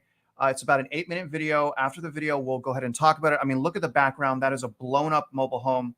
Enjoy. Here we are at Colony Ridge, Texas. This is a development outside of Houston that got a lot of notoriety last fall when a DOJ investigation was filed about the developers here who essentially had a scheme, a private note sale scheme, where they lured in buyers, and when they couldn't pay, they foreclosed on them. 45% of the 35,000 homes that are in this area were reacquired. Guys, that's absolute insanity. If you think about our foreclosure rate right now, it's below 1%, around there. At the height of the GFC, we had a 10% delinquency. So the idea that many homes were foreclosed upon is unheard of. And so you can see as well we just got into the site. We'll be doing some more driving around, and I'll talk to you more about what's going on here. But you can just see some of the drainage ditches, the telephone poles in these yards. This area is not being taken care of. Apparently, it's a hotbed for illegal immigrants. There have been accusations of cartel here. This is quite a story, guys. And what we're seeing so far is very concerning. Alrighty, guys. So I volunteered for this next part. Lucky me, even though this is not my video, but I have some good news. If you don't want a manufactured home, Colonial Ridge also has storage containers as well. So go ahead and take a look here. You can see, got our storage containers, okay? Always nice to have options, am I right? Now take a look at this next storage container house. It's got an upper deck. You see that? You guys see the air conditioning unit right in there and the windows cut in? We're talking about some really premium stuff here, guys. You can upgrade. You can probably get 2 air conditionings cut into that. Go ahead and take a look at their drainage right there. See the drainage. Man, it's just really refreshing to see how well they're taking care of these people out here. Wouldn't you agree? So here we are in another section of Colony Ridge. Guys, this place is absolutely massive. We're going to get some drone footage for you. Behind me, you'll see that one of the homes here has sold. But guys, take a look down here at the drainage. It's just ponding. It's just sitting completely still. This water is not moving. So you can see the quality of the construction. And guys, this brings me to the saddest part about all of this, which is apparently these two brothers, that this has been called a foreclosure mill. What they would do is they would take folks that probably didn't speak English very well. If you remember the scene in The Big Short when the guy says, I just deal with the immigrants. they just want a home. Very similar, these folks just wanted a home or a place to build a home. And what you're seeing out here are these lots where people are constructing all kinds of shelter. You've got open wires going into houses. I mean, this is unbelievable. We've also recently heard that a budget was passed, I think about $40 million for troopers to come police out here.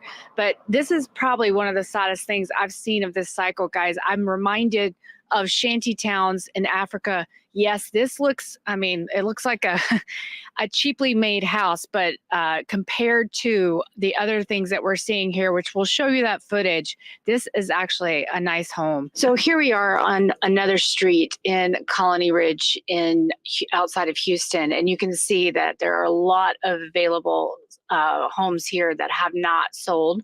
They've been sitting for quite some time.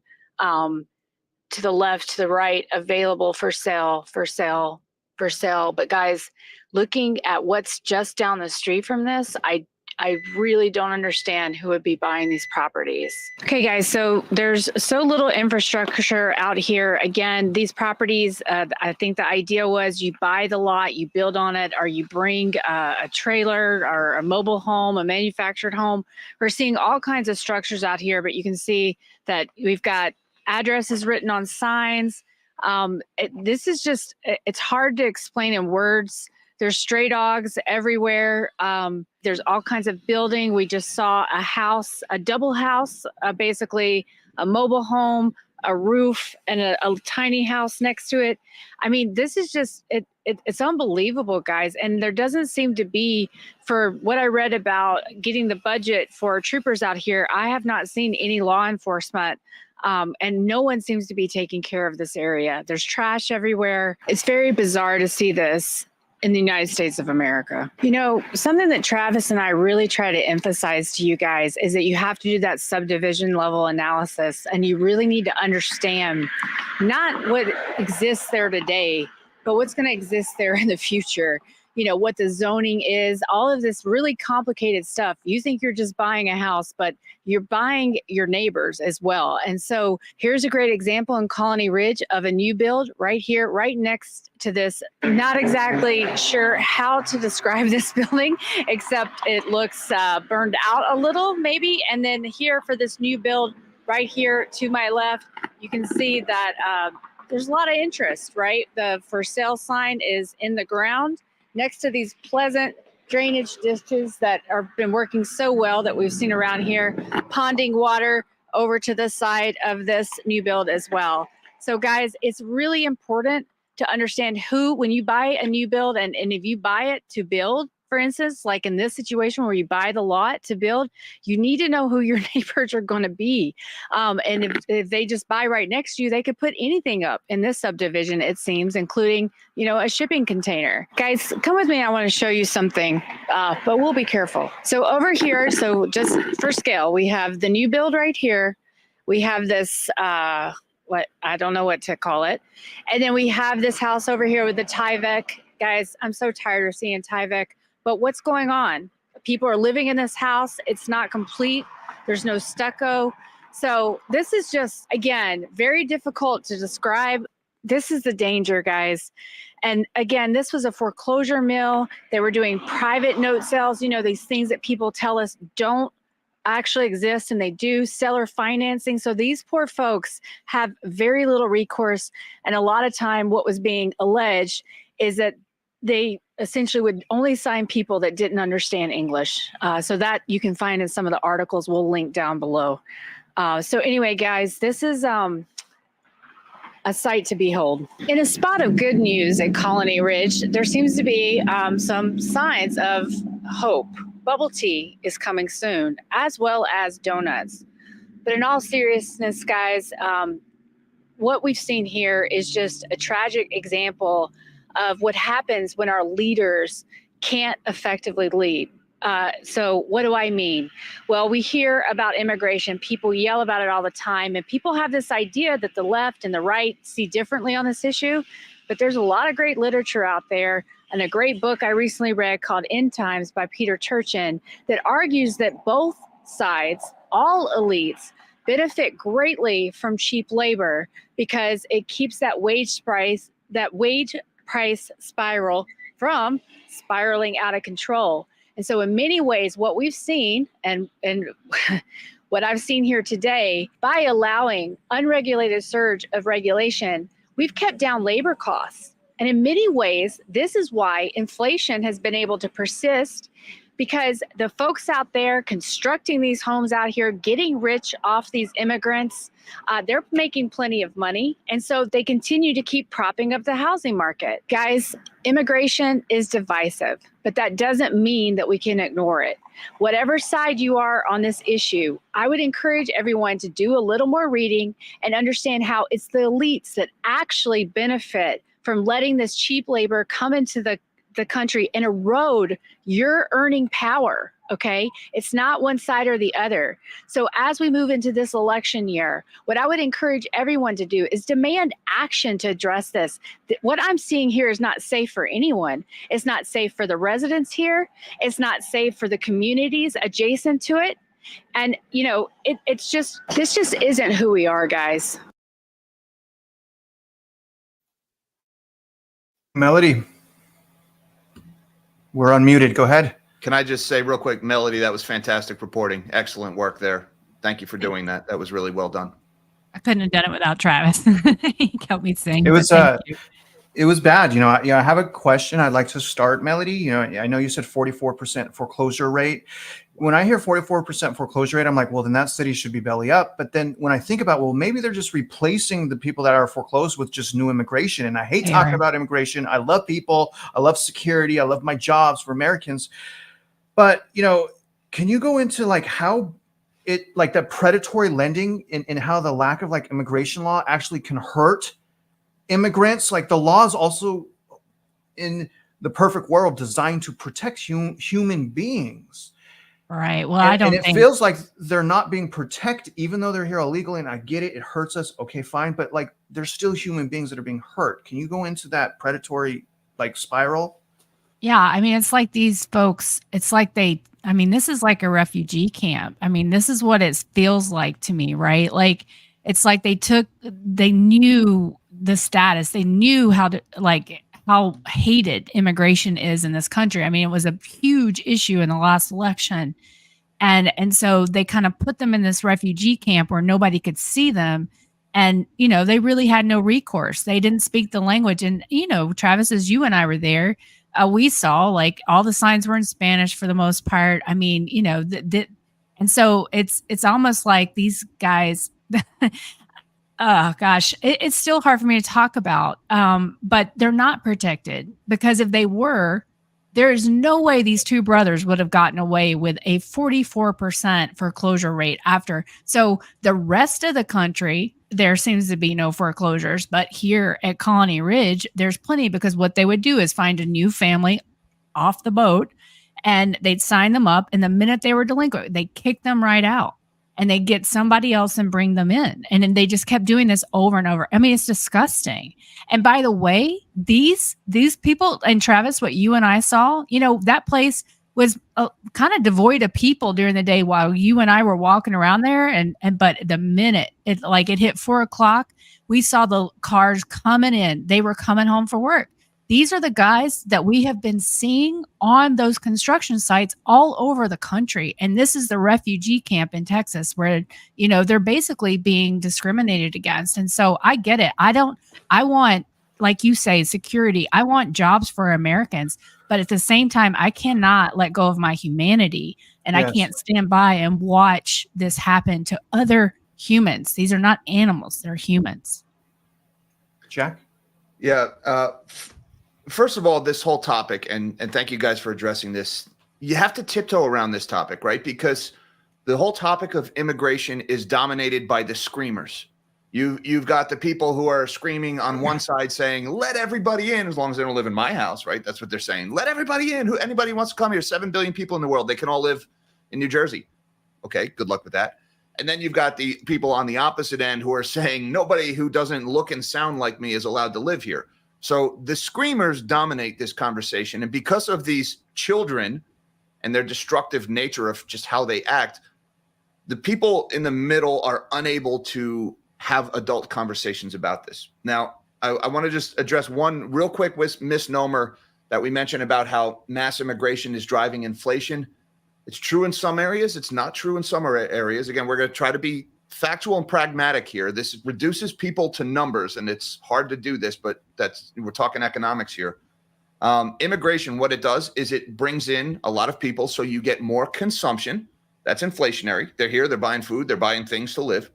It brings in more demand for housing, so that's inflationary. But it also brings in a lot more labor supply. That's deflationary. That suppresses wages. So when you have mass immigration like we have right now, you have some push up higher on consumer prices, some push up higher on housing prices, but downward pressure on wages. What that's doing is that's driving the wealth gap. More so than inflation one or the other, it's the wealth gap that's really getting bigger, that huge gap between the haves and the have-nots. That's what inflation really spreads. And, look, somebody who wants to come to this country, someone who wants to leave their home country, come to a place to build a better life where they don't even speak the language, that takes balls, if we're speaking frankly. That's the kind of people we should want here, because those are people who come here and put in the sweat and put in the work. And, you mentioned at 4:00, everybody came home. These are hardworking people. They're coming in, they're signing up with these predatory lenders, 44% foreclosure rate. So these guys who are running this place are robbing these hardworking immigrants blind. And because we can have adult conversations about this subject, people like these predatory lenders are thriving. People like the cartels that are smuggling these people into the country, hurting a lot of them along the way, are thriving. And the immigrants themselves are being preyed upon. And so we need to be able to have adult conversations about topics like this without the screamers coming in and shouting everybody down and the whole thing just devolving into chaos. But a 44% foreclosure rate, they're taking advantage of these poor people. What I suspect they're doing is they're signing them up for terms they don't understand. These people are working their butts off to borrow money to buy the land and then build a house on it. And then these a-hole lenders are coming in and just taking what they build and then selling it at a profit. And they're preying upon people. It shouldn't be allowed to happen. Excellent work, Melody. Thank you. Thank you. Just quickly, I'll say, I believe, so I didn't hear this exact, I read it through Rudy Havenstein's Substack, but I believe it was Mike Green who said he had a friend who was the one in charge of running the cameras down at the border. And they were told a year ago to turn them off. And to your point, Jack, this is like yield curve control, right? This is how you keep those labor costs down. And what I said in the video and kind of what I mean is that the way that this housing market was sustained, the way the builders could keep going is because of this cheap labor. And so absolutely to your point. I got a question or more a comment up here, Melody. We'll do two. I didn't get too much on this subject, but here's one. There's legal and illegal immigration. The illegal transfer to people in the U.S. is absolutely absurd. Now, obviously, we're not necessarily saying open borders. Can you just explain the difference between legal and illegal immigration and why one's okay, one's hurting us? Yeah. Well, I'll kind of, like I was just saying, it's not a good idea to turn the cameras off and let everybody in. I mean, that is illegal. I'm sorry, I'm kind of person that I'm a stickler about what words mean, legal and illegal. And I think right now, there's not a lot of legal immigration. And so if you look at it, but honestly, I think those in power, that's both the left and the right, because if one side or the other really wanted to get something done about it, they would.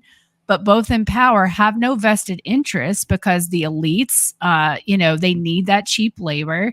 And so I don't believe we have a functioning immigration system right now, not even through legal channels. So we have to address this.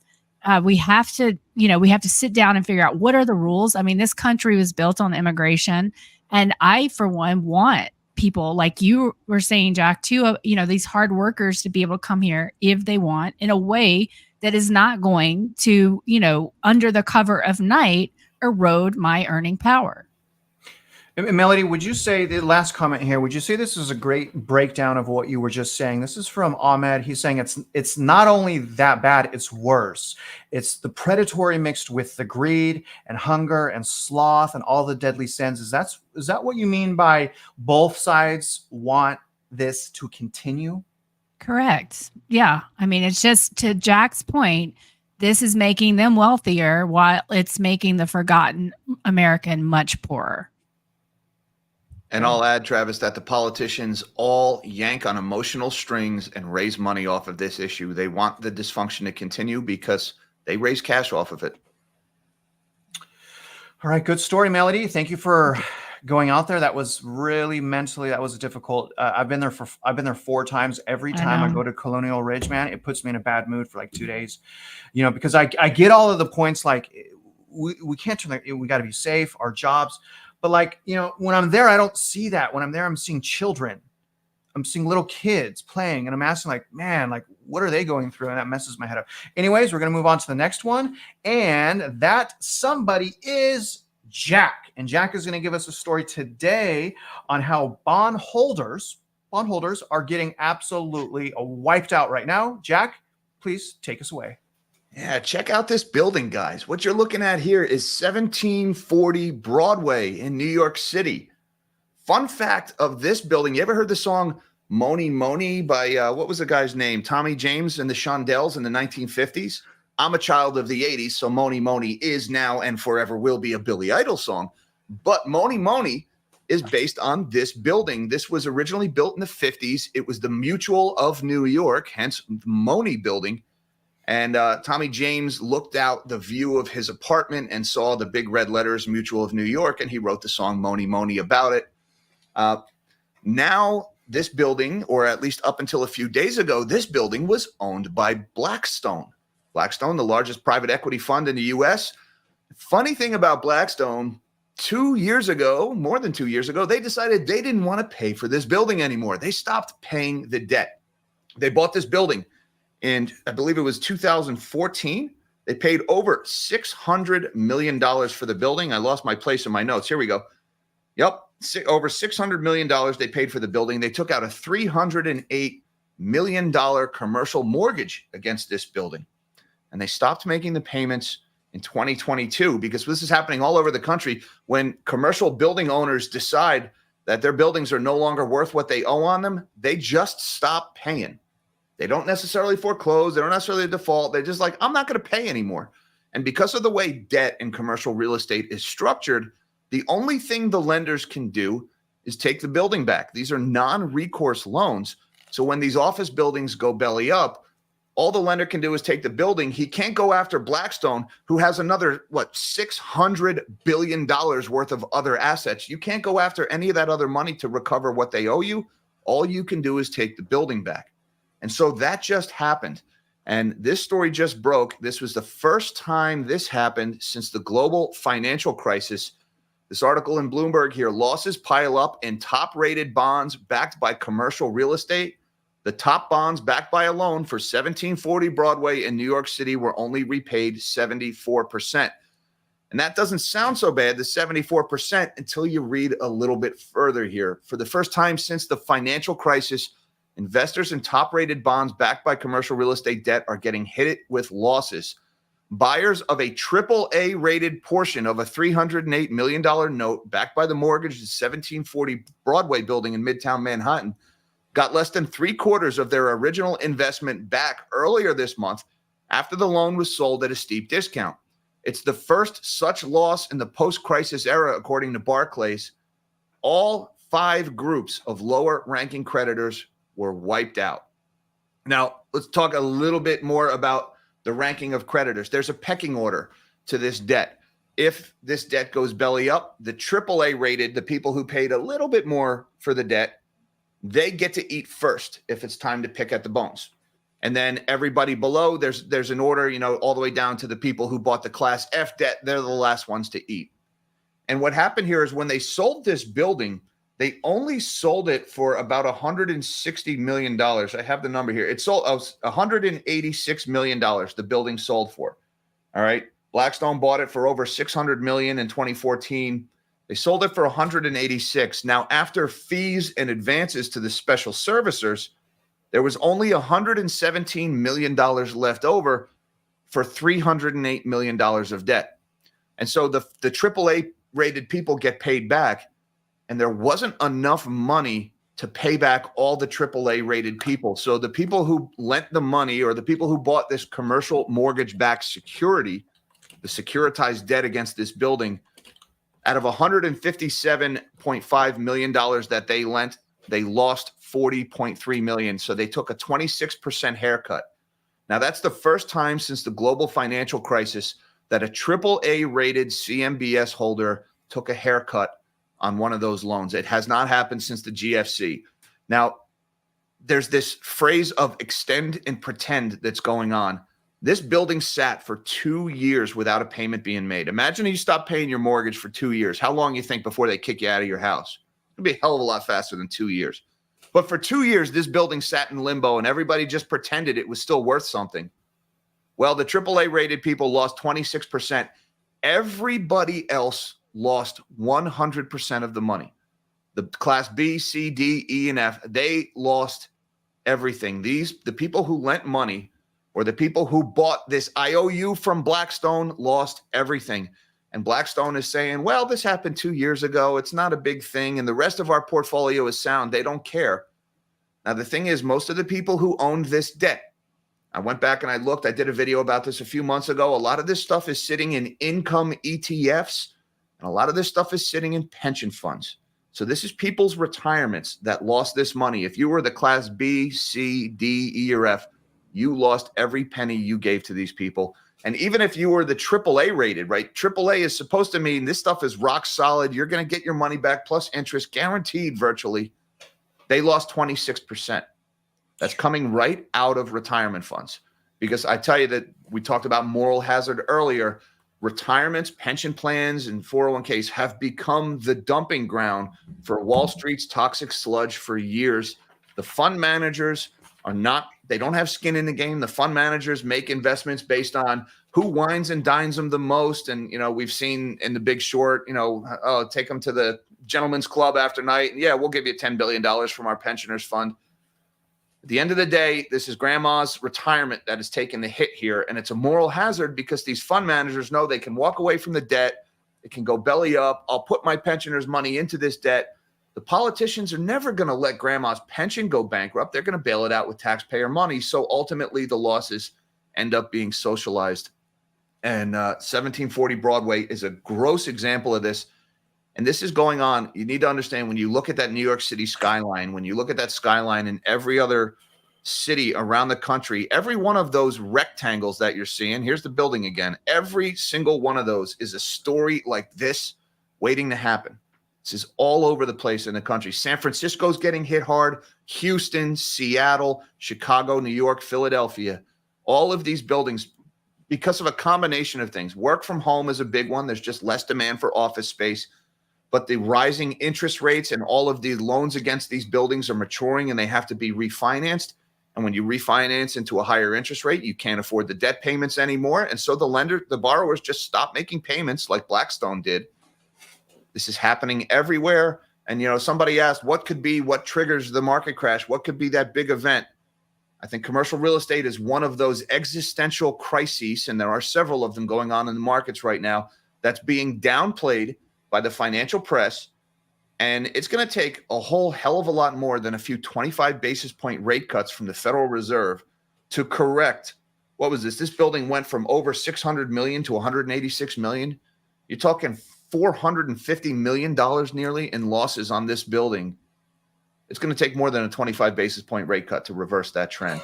So this is a pretty extreme example here. And I love this one because it involves Blackstone, one of the biggest investors. And I'm a big Billy Idol fan. So from now on, whenever I hear Moni Moni, I'm going to be thinking of 1740 Broadway. It's a great song, by the way.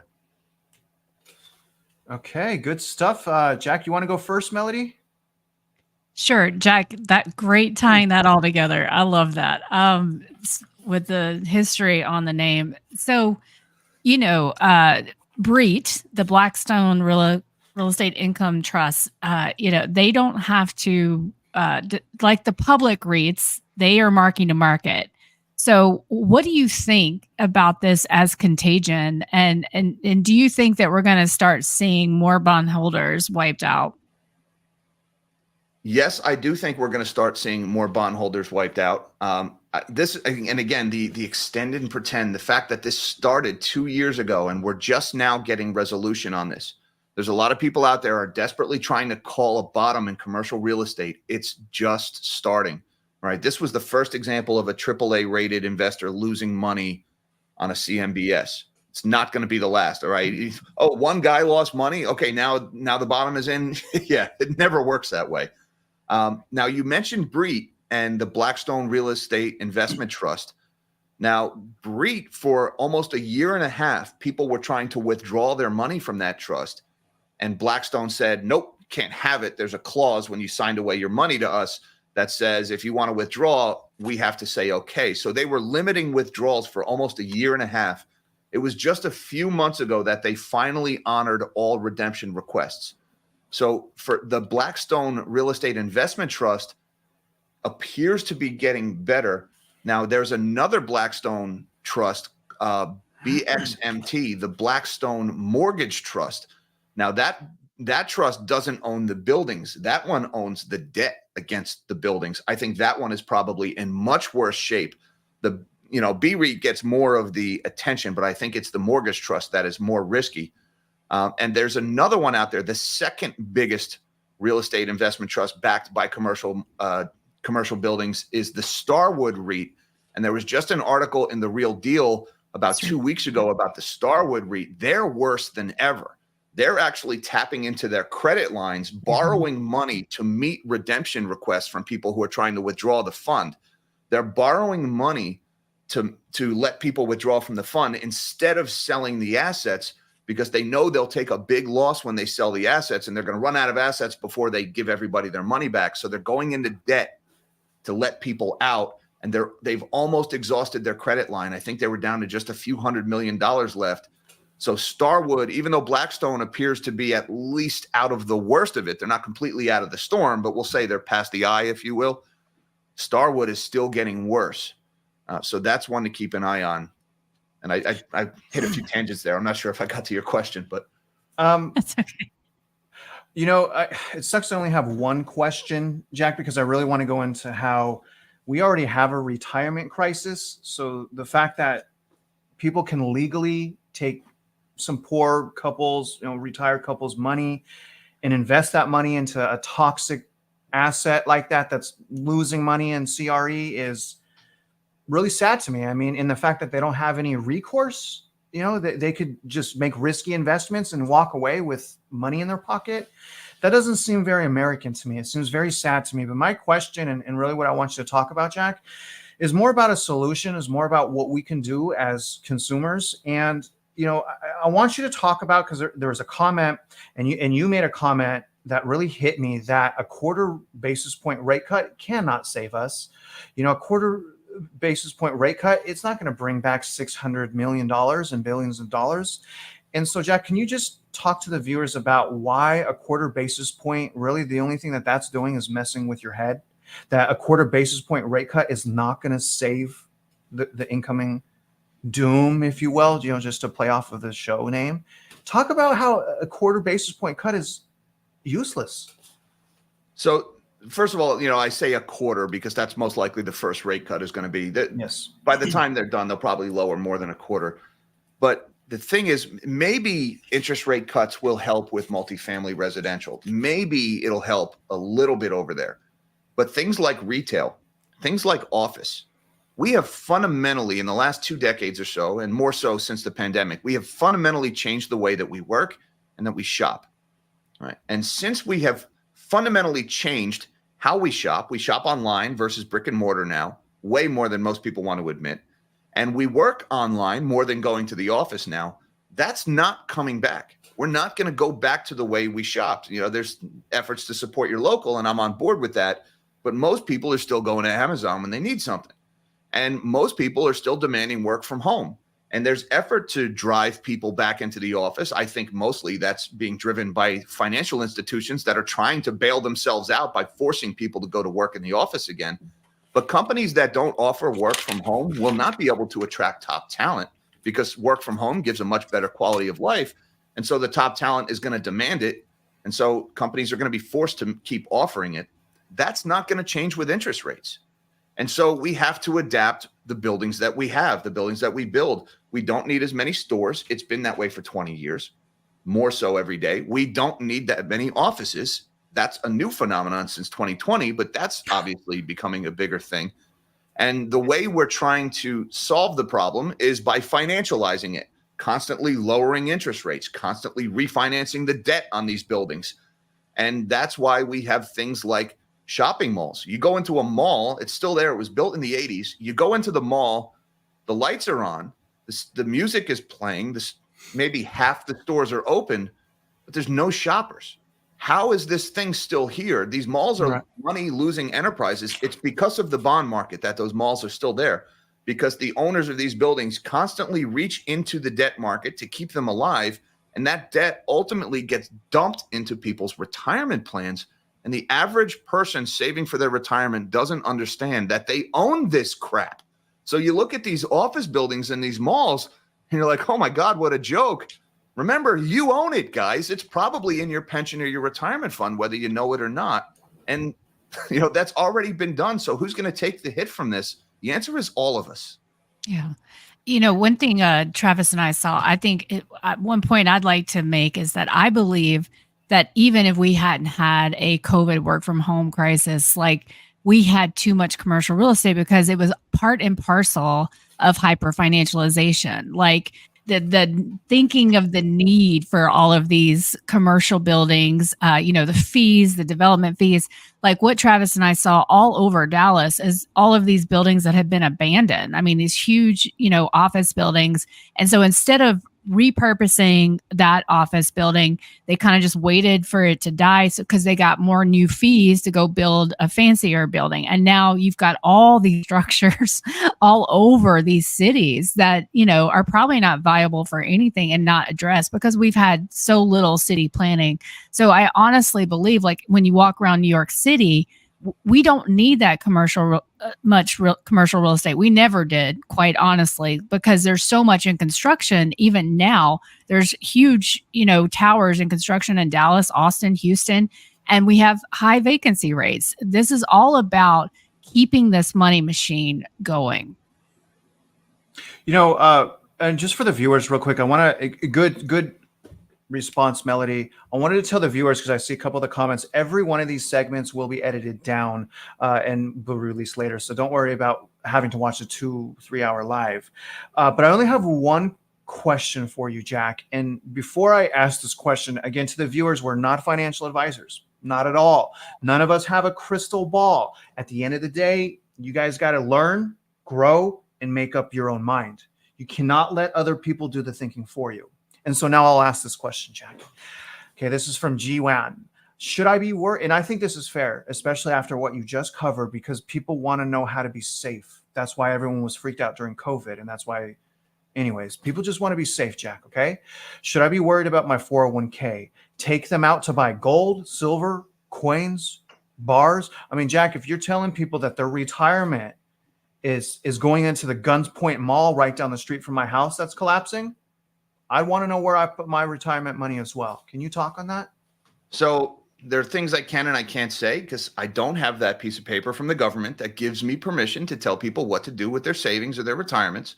All right. And they're gatekeepers. So they only give that piece of paper to people who tell them to do what they want them to do. Now, the second part of that question, when you're saying, should I take them out and buy gold and silver coins and bars? You got to be so careful. All right. I can't tell you what to do with your money, but I can tell you there are a lot of scammers out there who are preying on people who are having that very thought. There's fake bars out there. There are fake custodians.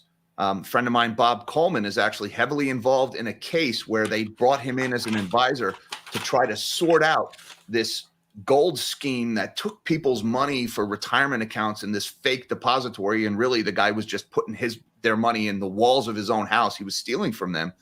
And then, he was brought in by the court to try to sort out this mess and figure out how much money to give, what's left over to who. There's a lot of scammers out there that are preying on fears like that. and impulses like that. And be careful of them, because they'll try to tap into your sense of patriotism. They'll try to tap into your religion. They're salesmen. They know what people tick. They're trained to say just the right things to get you to trust them. Just be so careful there. All right. And I can't say you got to do this or you can't do that. I don't have the legal mandate to do that. I can tell you, I have taken my 401k from my former day job with me, and I have put that into a custodial account, and I'm doing gold, silver, and Bitcoin in that. I didn't pull it out of the retirement account because you got penalties and taxes that, hey, you're worried about a 20% crash in the stock market. Well, if you panic and yank your money out of your 401k, you're probably going to pay more than that in fees and taxes anyway. But I definitely didn't hand it over to one of these charlatans that's trying to be like, oh, I worship the same God as you. Give me your retirement. Major red flag for me there.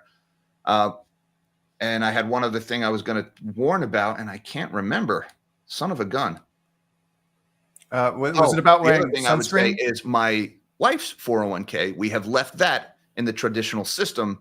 That's kind of like to hedge against, my decision making. So, I'm exposed to this. There is no easy out here because of the tax structure, because of the fee structure, and because of all the dang scammers that are lined up to try to take advantage of that fear.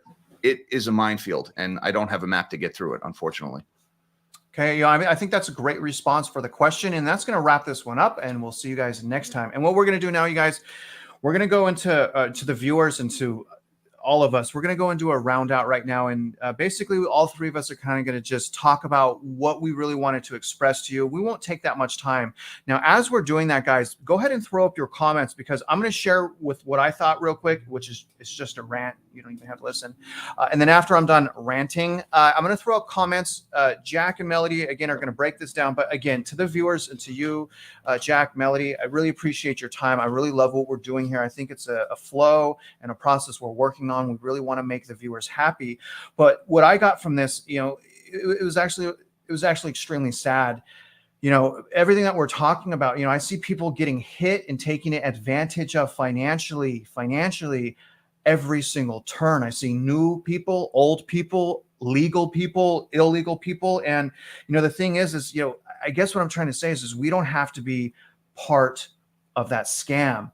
And I'm very, very worried, because I've been an adult long enough and in finances long enough to know that most people, probably not the people that are watching this, but most people are hitting snooze on the alarm. They just keep hitting snooze. Oh, that doesn't sound good. But it didn't hit me at my front door, so let's hit snooze. You guys, we got to stop hitting snooze. If you have any inclination of trouble, prepare for it. Okay?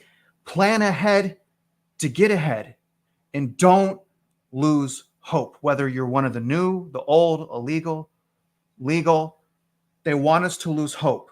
The more hope we lose, the more profit they make. And that's how I want to end. I'm going to look at the comments. You guys go. Jack, Melody, you want to go? Oh, okay. I guess I would just say, I think one of the reasons for the longest time, I used to try to say, I'm not a doomer. I'm just trying to bring information. I'm just trying to, give you the facts. I'm trying to show you the math. I'm trying to show you the path of what's actually happening. And I think that, I'm done kind of wasting my energy defending myself. In reality, maybe everybody's going to call us doomers, but we're actually the folks here that are trying to give you information so that there is hope for the future. Because what Travis can tell you absolutely, as I can from watching this, is that if you do these things like this doom spending, if you are not paying attention, this is going to wreck your future purchasing power, and it's going to take you years to recover, and you won't be able to take advantage of what is going to be some opportunities. And so I think that, instead of spending our energy trying to convince you of that, we're just going to, take this name doomers, we're going to own it, and we're going to, we want to bring you things you're not going to see in mainstream media. We're going to dive deeper. I think that's what all three of us do. And so, I hope that you guys enjoyed it. And we hope to bring you a lot of hard-hitting stories that you're not going to see anywhere else. What about immigration? Does it have to be immigration, or can we stop talking about it? I think it'll be all those tough topics.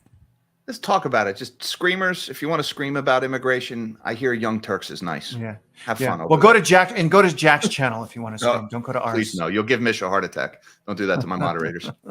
I love my mods. All right, guys. My last thing that I'll throw out at you is there's a lot of comparisons to the 1970s being thrown around.